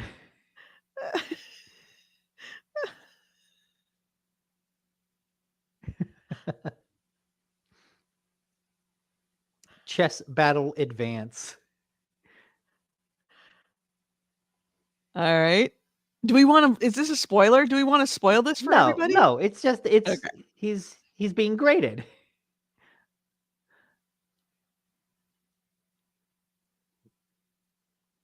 Yeah, so it looks like I got 92 in one. That's really impressive. Yeah. 52 in others. 79, 78. Yeah. Okay. So good. And by the way, this person, I'm gonna get this out so that you can see who this is. Come on, back to. All right, this is Isley Puzzles. So go ahead and giving them a shout out for Isley Puzzles. Feel free to thank you for playing that, so I didn't have to. Yeah. Go ahead and follow and like them if you go on, and also check out all their other videos. They're able to ton of other stuff. successfully forge Bob's signature. Yeah. Yep. And good job on that. Chaos says he doesn't know how to join. He doesn't know how to join. Chaos, do you need the credentials to join? Or do you need an app? It'll be an app on your phone to join. I think if you download the app, then log in with the proper credentials. I don't see any reason why that wouldn't necessarily work. I'm wondering if maybe probably email the creds or just send the link to my email. Yeah. What's let's see. I forget how, because it's kind of weird to sign in on StreamYard. You don't have anything else to talk about, Nick, huh? I've just got the Elden Ring video. Oh, okay. So here's what I would like you to do while I present. Oh, there we go. I've got email coming. I am going to do the my stories that I have left. If you could do some research about I can invite you. You're right. I can invite you. Thank you for reminding me of that. Stand by. Andrew. Yeah, and no, AC Wraith. I don't know of any way to get Discord to work with the podcast because StreamYard is technically a way to stream video out to multiple websites like Twitch, YouTube, and Facebook. But you can't really do that with Discord. Like Discord, like I know we can host videos on it, but there's no way to host a video on Discord, then use StreamYard to kind of piggyback off that video, right, to send it out to all the services, or there's no way to get Discord to piggyback off of the StreamYard video. Right. Unless it's like with Discord, you can stream your screen. So like I could share my screen here on Discord. Right. But then people on Discord wouldn't be interacting with us. It would just be, yeah. Best episode of the year. Yeah, I'm sure.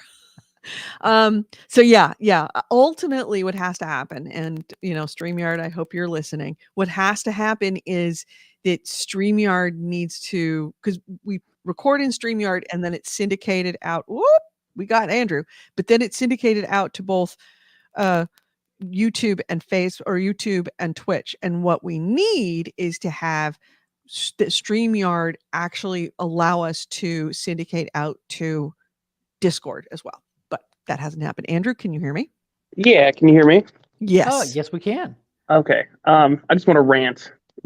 Yes. Go for Rant. it. This is about the graphics card. Yes. Yeah. Okay. So I don't know quite how well you can hear me because you guys are a little quiet on my end, but I'm on the phone, so we'll see. Very well. We can hear you super Yeah, well. Good. Okay. So the 4070 Ti is technically like it has the performance, but it sits between like a 3090 and a 3090 Ti most of the time. It varies depending on the game. It can do a little worse, do a little better. Like the issue though is, first of all, they were going to brand it as a 4080 for $100 more, right? So that's already kind of a ripoff. And it only sits at this price because they want to continue to sell 3090s and like 3080s. If those weren't on the market, then this thing probably wouldn't be priced the way it is. But because they want to sell that, they have increased the price for this product. And it really shouldn't be that price for the performance that it brings at around $800. Well, Not to basically, mention, yeah, sorry, say it again? you say like already it's just at the same level as the 3090. Say that again? Like right now, it's really no better than a 3090. It offers like DLSS 3, and that's kind of it. Better driver support, or I guess longer driver support, but the 3090 is pretty equivalent. Yes. Compared to like a 3080 for $100 cheaper, you could get that and be happy to.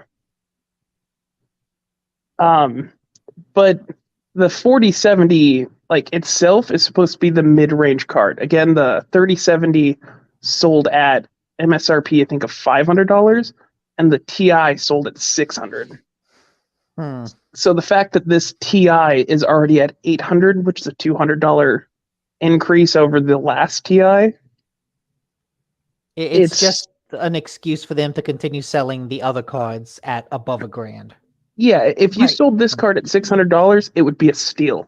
It would be a great value for performance, but it would also mean that no one would buy 3080s, 3090s, or 3090 Ti's, and those would just sit on the shelves. Right, because the price jump between the next better, next higher tier card would be so large that people would be like, yeah, for that price, not even worth it.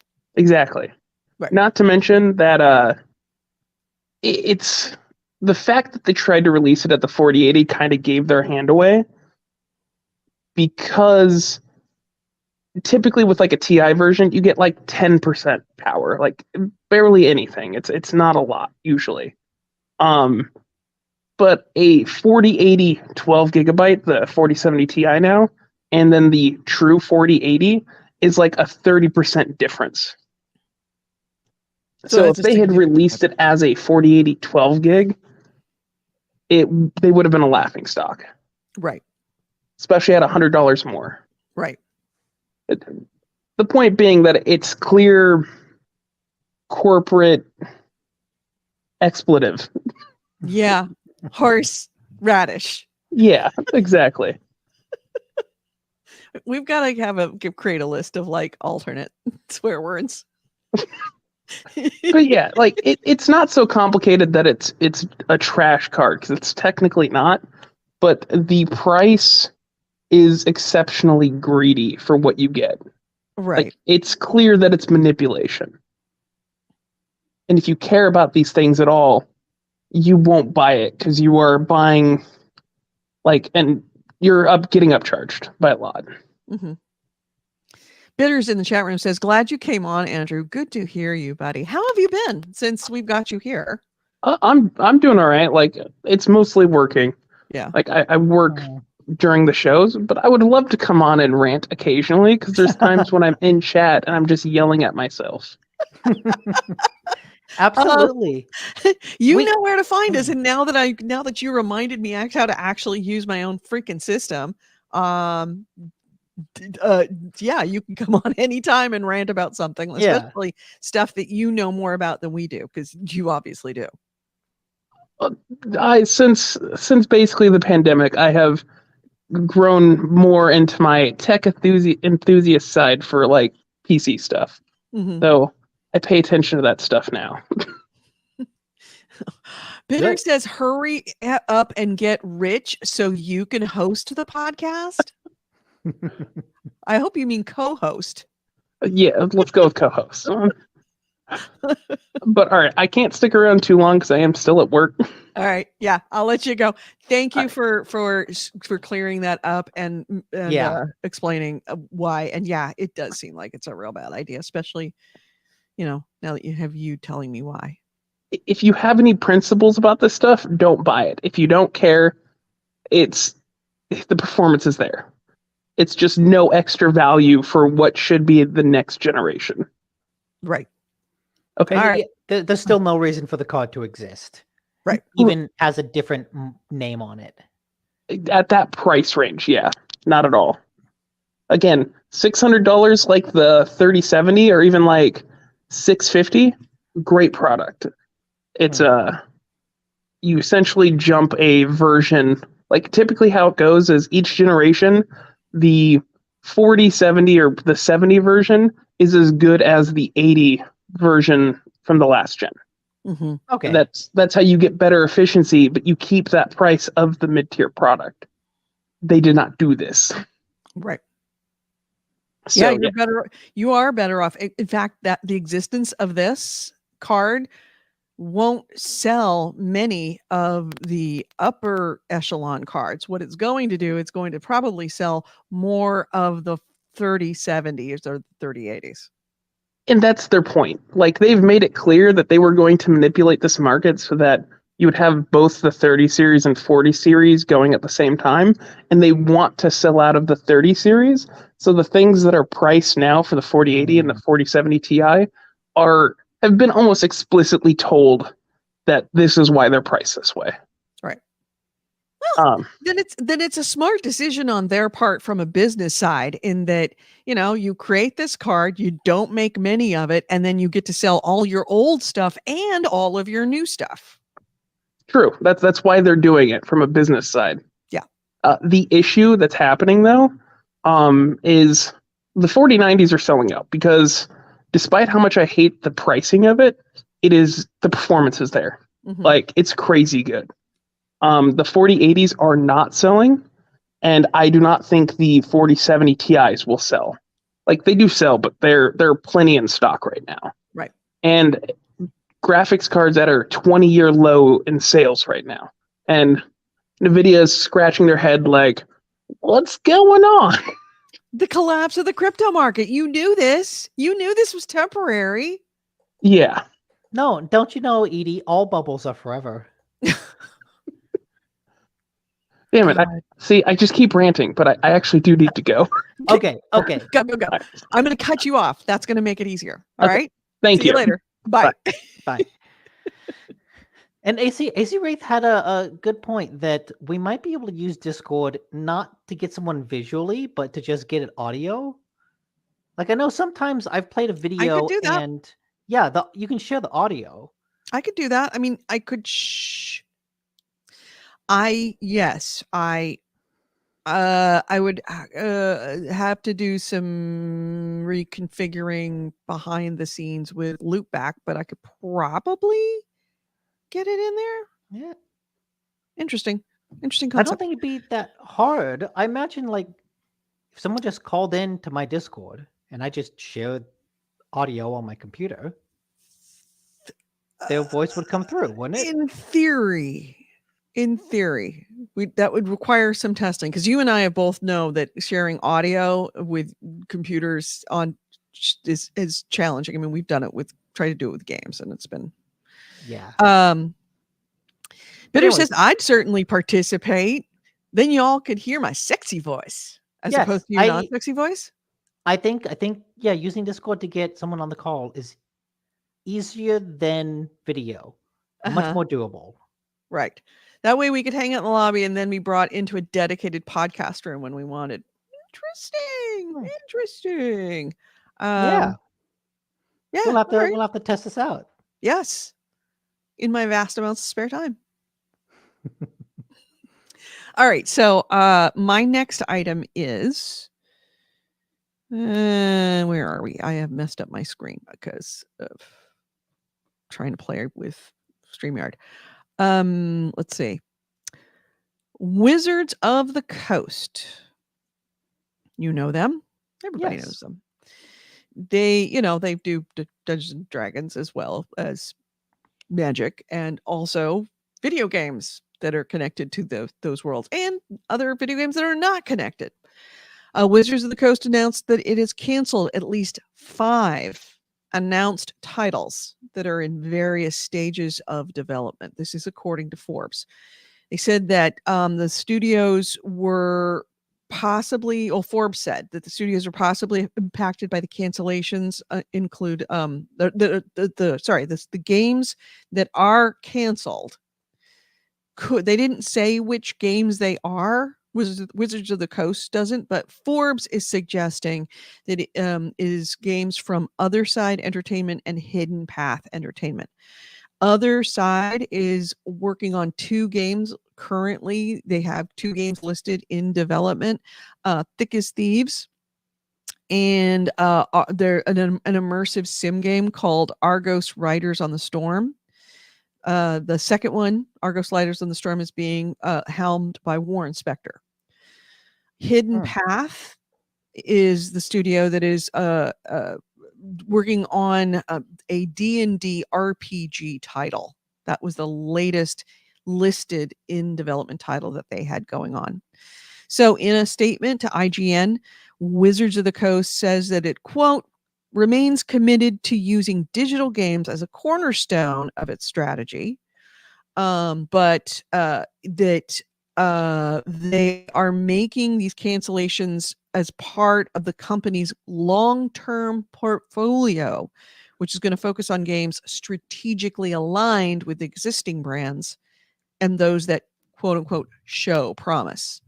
So essentially they're rethinking the games that they are, the digital games that they are making, to make them more D&D and Magic based, is what I'm hearing. That are more like D&D, that feel like a Wizards of the Coast game, as opposed to branching out into new genres or things that don't feel like Wizards of the Coast, don't feel like D&D or a card game. So it was confirmed that about does 15 Wizards people. of the Coast own Dungeons and Dragons? Wizards of the Coast invented Dungeons and Dragons. I thought they did Magic. They do both. Really? Yes. Huh. Yeah. Okay, because I know Dungeons and Dragons is coming out with like a new handbook. They're 1 D&D, and as part of that, they're upgrading the basically their user licenses for what third-party creators can do. And this new user license is way more restricted in what people can do. And it also specifically says you have to pay us royalties. Right. Yeah, Cass says there's an article where Wizards of the Coast says that D&D is under monetized, and they'll be looking for ways to create a quote unquote recurrent spending environment for it. So D&D is going to get microtransactions and subscription fees, which is I think I read that article, and one of the things that they complained about is that, look, you look at something like Apex Legends, right, or anything else. You look at fucking Magic the Gathering. Or Hearthstone, those updates, people pay more and more and more. Like there's a recurring spending going on there. With Dungeons and Dragons, a lot of what you do is you buy the handbook, you buy the rules. What do you need? Piece of paper. That's all you need. Yeah, that's it.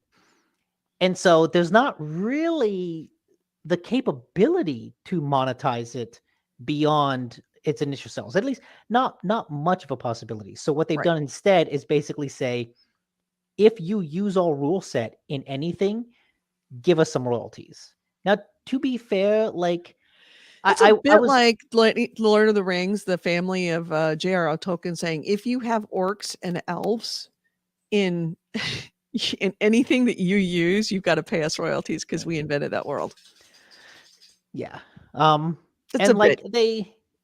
The contract is like, if you make anything above 750,000 in a year, then you'll have to pay us 25% royalty on anything you make over that 750. I wonder, would that affect Critical Role, yes. Critical Role? Yes. Other people, no. I think they've said that there's like 5 or 15 companies that would fall into that category. One of them obviously being Critical Role, which is kind of the biggest. But yeah, it's basically a way to kind of, and again, one of the things about that contract is that even if you're making less than 750,000, you won't have to pay them royalties, but you will have to like tell them what you're doing. So if I'm making a YouTube video about Dungeons and Dragons stuff and my videos are monetized and I get some money from it, even if I don't make enough that they will take royalties, I have to like register my video with them so that they know who's using our rules. Mm-hmm. Yeah. It's kind of like they're taxes. They're taxes, flat out. This is exactly what happens if you try and sell things in California. Yeah. If you need to sell things in California, you got to get a business license. You may not have to pay taxes at the end of the year, but you got to be licensed so that they have you on their radar, so that if you do make more enough to take tax, to claim taxes, or that they can claim taxes on you, then they've got your number. They can get you. Yeah. I recently saw someone, as AC Ray says, I recently saw someone on Twitter acknowledge that Star Wars Knights of the Old Republic uses a Wizards of the Coast system, and there's no way Wizards of the Coast is going to stand up against Disney.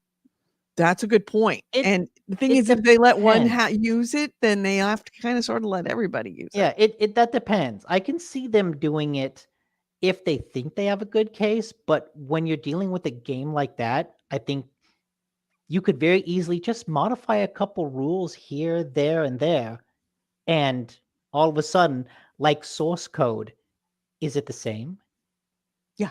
If I change a couple rules to your rule set, how many rules do I have to change in order for it to be a new rule set? Exactly. If we add in a new rule set that governs lightsabers, that's because that happens a lot. Everything that happens a lot, even in Dungeons and Dragons. You can have, house rules.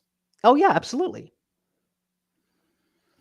AC Chaos says, what they don't realize is D&D is only as popular because of the content being made for it. The content creators can swap to any other tabletop RPG system and people will follow because they are there for the creator. Yes. You're absolutely right. If Critical Role stopped using the Dungeons and Dragons system and went to something else, I would barely notice. No. It's about we're not coming for Dungeons and Dragons. We're coming for them. In fact, I didn't even like D&D until I started watching Critical Role. So I wasn't coming for the game. I was coming for who the creators were. Yeah. And then Chunderbox also said there might finally be a decent D&D movie coming out in like March. And I agree. I watched the trailer to that movie and it actually looks like a genuinely fun adventure. So even as they burn down all their content creators, the licensed creations might be good. All right. So that was my item, wasn't it? Do you have any more? I think I have. Yeah, I do have one more. Okay, do that, and then we can watch 5 minutes of someone making me look like a worthless gamer. Okay. Sorry, we've talked about Wizards of the Coast. Games, 6 games are going to go. Where is it?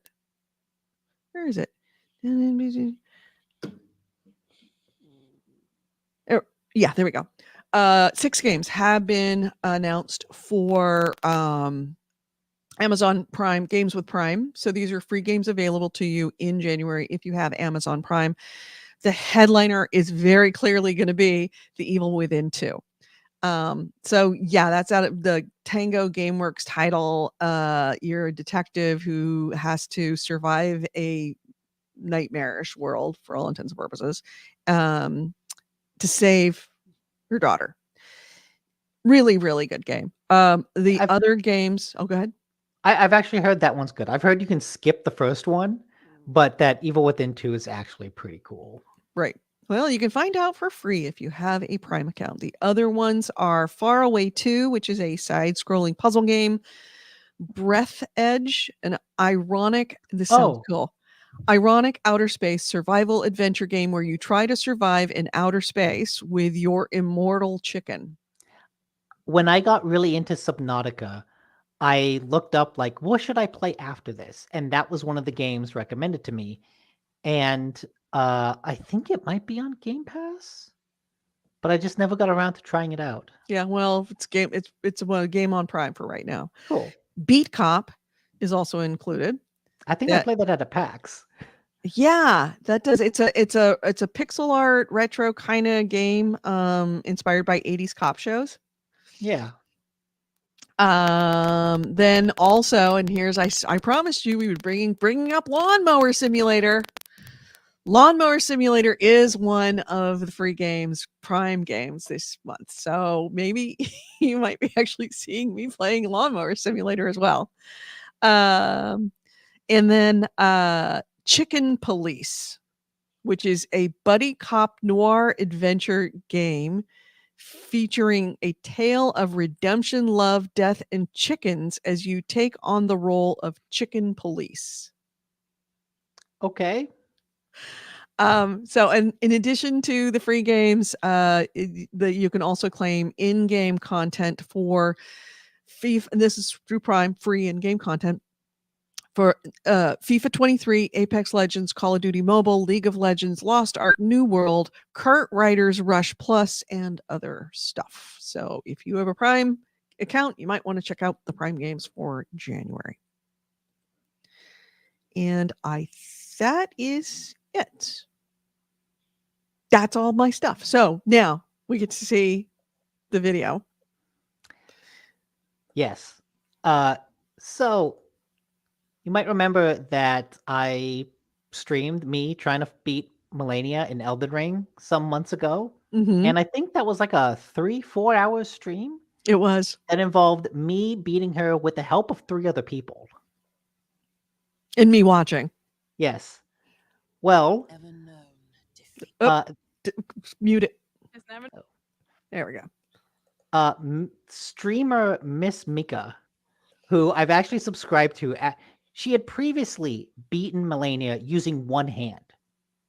So talk about accessibility controller. She had a DualSense and played it with one hand and beat Melania. After that, she started doing a Dance Dance Pad challenge, where she played through all of Elden Ring on a Dance Dance Revolution pad and beat the whole game, all the bosses. So now she's doing it with both. She's playing one version of the game with a DualSense controller. She's playing another version of the game on a DDR dance pad. And she managed to beat Melania in both versions. God.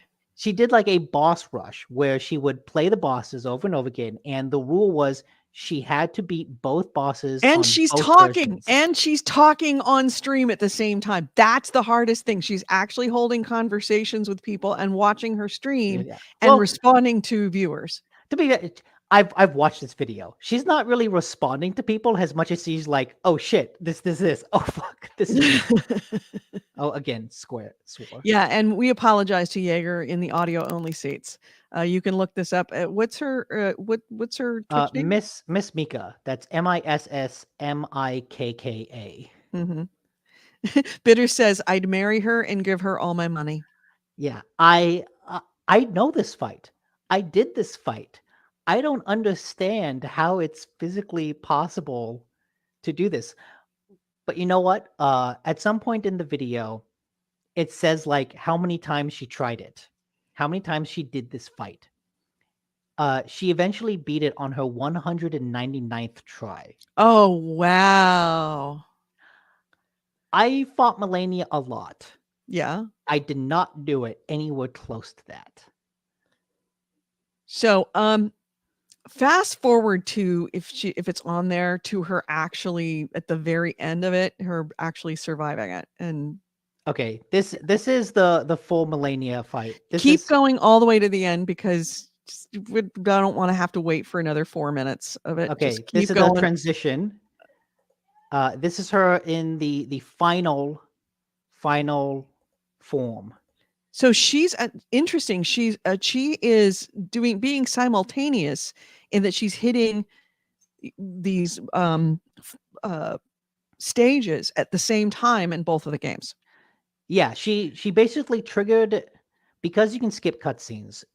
She triggered the second phase of the boss with the DDR pad, and it got into a cutscene, which allowed her to focus on the DualSense version. She Mhm. triggered that cutscene, and then she was able to skip it on both versions to enter the fight at the same time. There's the link for Miss Mika. She can, like I said, you can find her on Twitch, Miss Mika, Mikkaa. Yes, and now I'll skip to the end of phase 2. Just go to phase 3. Wait. So I know No, you're there's enamored with this. only 2 phases. Oh, okay. So you can see at the bottom the DDR pad she finished first. Mm-hmm. And that's it. She just beat Melania on a DDR pad and is now able to focus on There it is. She did it. She did it. And she falls down and starts to cry. She's not crying. Oh, that is amazing. But yeah, 199 times is just insane. Yeah. I've watched that video of her multiple times, like trying to just keep track of what's going on. I can barely follow it just watching. Mm-hmm. To imagine trying to do that, yeah, like that's muscle memory at that point. After 200 times, it's a lot of muscle memory. Yeah, it's a lot of muscle memory, but just the fact that you can't ever get distracted by one screen for even a microsecond. Yes. So yeah. All right. Well, we were going to talk. Hopefully, Nick and I had suggested that if we had time to talk about predictions. There was a really, really interesting article on that. Dig, but let's save it for next week because it's already 5:00. Our goal was to get done with the show fast, and it didn't happen because stuff.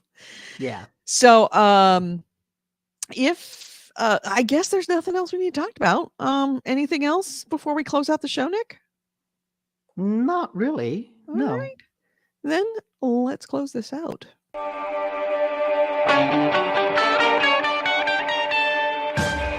You've been listening to GameHounds, episode 665. We recorded this on Sunday, January 8th, 2023. I've been Edie Sellers. With me has been Nick Nicola. And if you ever want to get a hold of us, gamehounds.net is our website. Gamehounds@gmail.com is our email. We record this show live every Sunday at 2 p.m. Pacific, unless we're super late like we were today, 5 p.m. Eastern on YouTube and on Twitch. On YouTube, we're GameHounds Vids, V-I-D-S is in videos. And on Twitch, we are the GameHounds. Please feel free to join us. Thank you to everybody in the chat room. And Chaos, thank you for joining us and streaking us out and giving your input. And yeah, I'm going to look into seeing if we can integrate Discord into the show so that you can all be with us, visually and also audio orally. But again, we'd love to have you here. Thanks to Chunderbox and AC Wraith, of course, our little bitch who's here every single week providing all the links for everything that we talk about, no matter how ancillary it is. He's got the links for it. It's going to be in the comments of wherever you're watching this right now. Bitters, thank you for being here. Chaos, of course, thank you for being here. Forget Your Life was here. Thanks so much. I know that I said Chunderbox. There's a couple other people in here. I'm sorry if I missed your name. I'm scrolling back, but I'm running out of time. So you were here and I didn't mention your name. You know I appreciate you. Thank you for being here. And everybody who was in here that didn't say anything, that's cool. We are still so happy you're here. Thanks. Another thing we want to say thanks about, thank you to our patrons. We are Patreon sponsored. If it wasn't for you, all of this visual stuff would not be here. Thank you to our patrons, to Tor the Weege, Peter Camo, Eric Baker, Anonymous, Pitst, and Andy H. You are here, and thanks so much. If you ever want to become a Patreon sponsor, we would love to have you. You can find us at patreon.com/GameHounds. And also, of course, don't forget to join our Discord channel. We'd love to have you there. Discord channel, you can find us on our Facebook page, which is The GameHounds, facebook.com/The GameHounds. We'll see you next week. Have a great week, everyone. Stay safe, stay masked. Be careful in that snow or rain or wind or wherever you are. We'll see you tomorrow or next week. Have a good one, everyone. Bye-bye.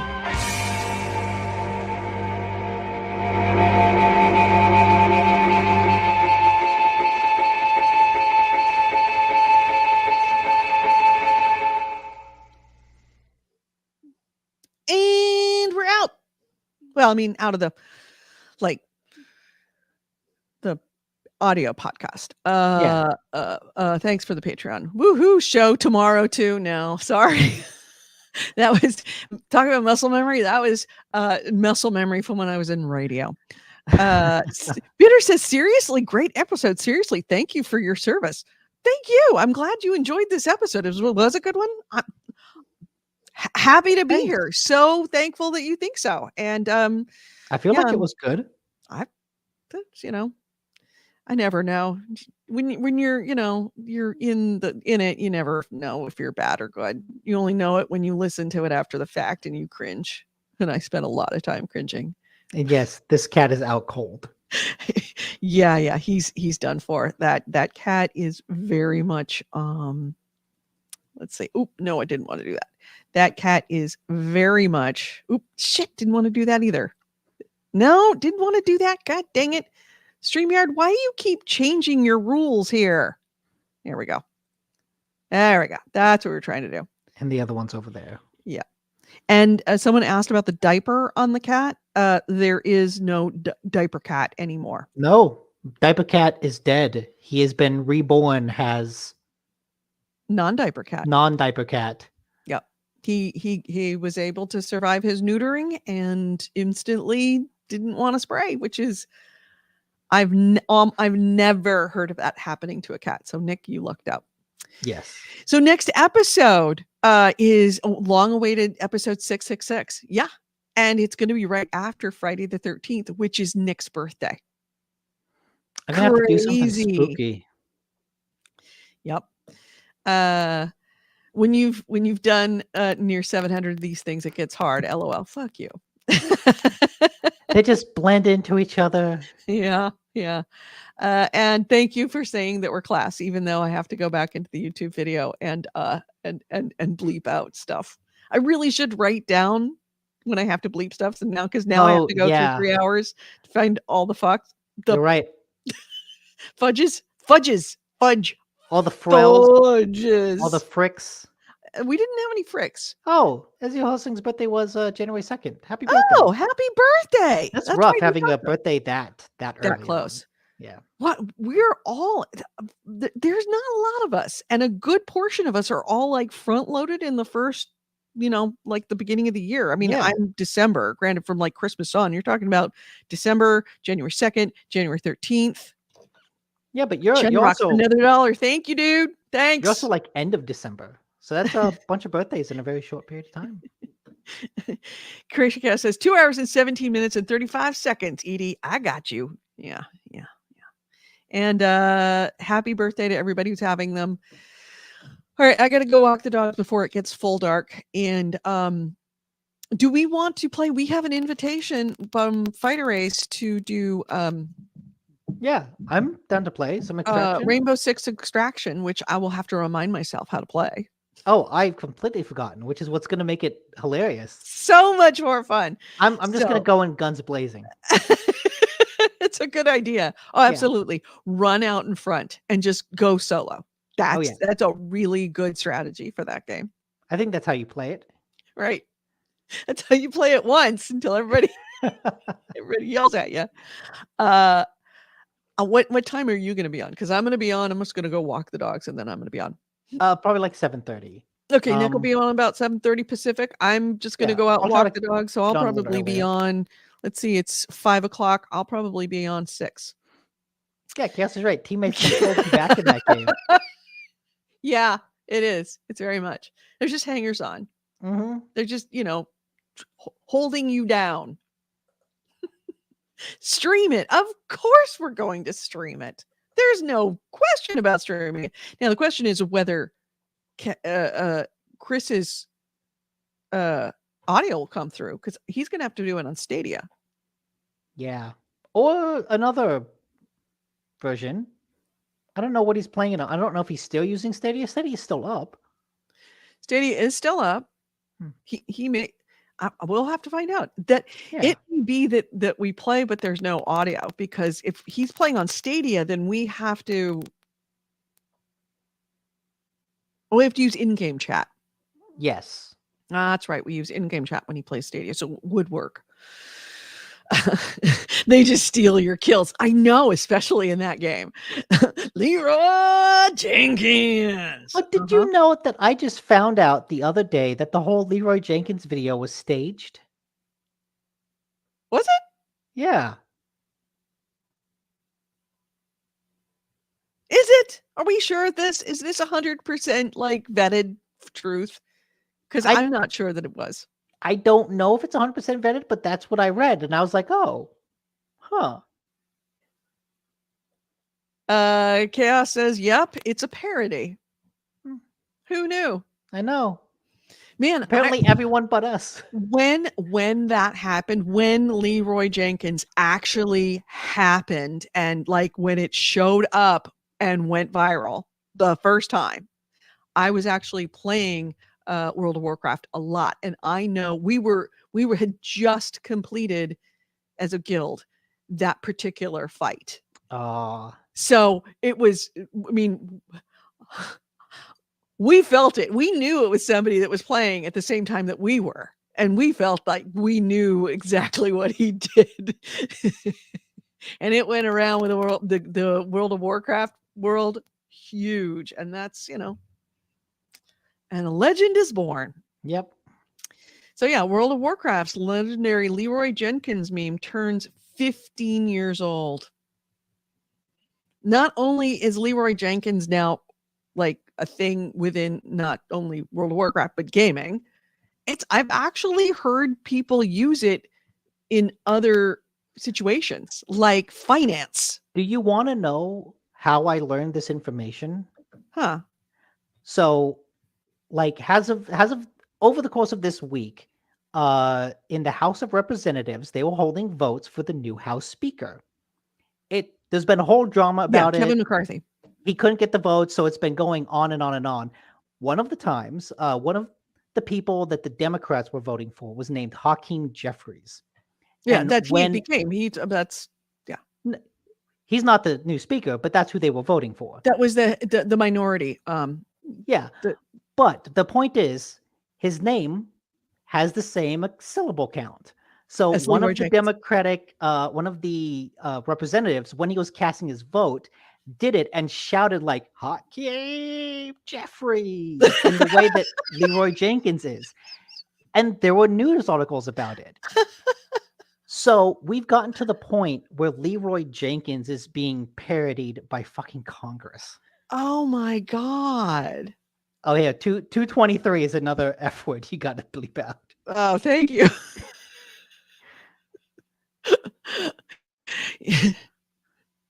Yeah, and Edie Sellers actually works in that too. Oh yeah. Edie Sellers. Doesn't sound. Jenkins just perfect for that. Mhm. Yep. There is House member cites Leroy Jenkins meme during speaker vote. Gaming has gone mainstream. Yeah. We've Yep. made it. Anyway, gotta go walk the dogs. Yes. Gotta eat something. Well, I actually had breakfast today, which is unusual. So,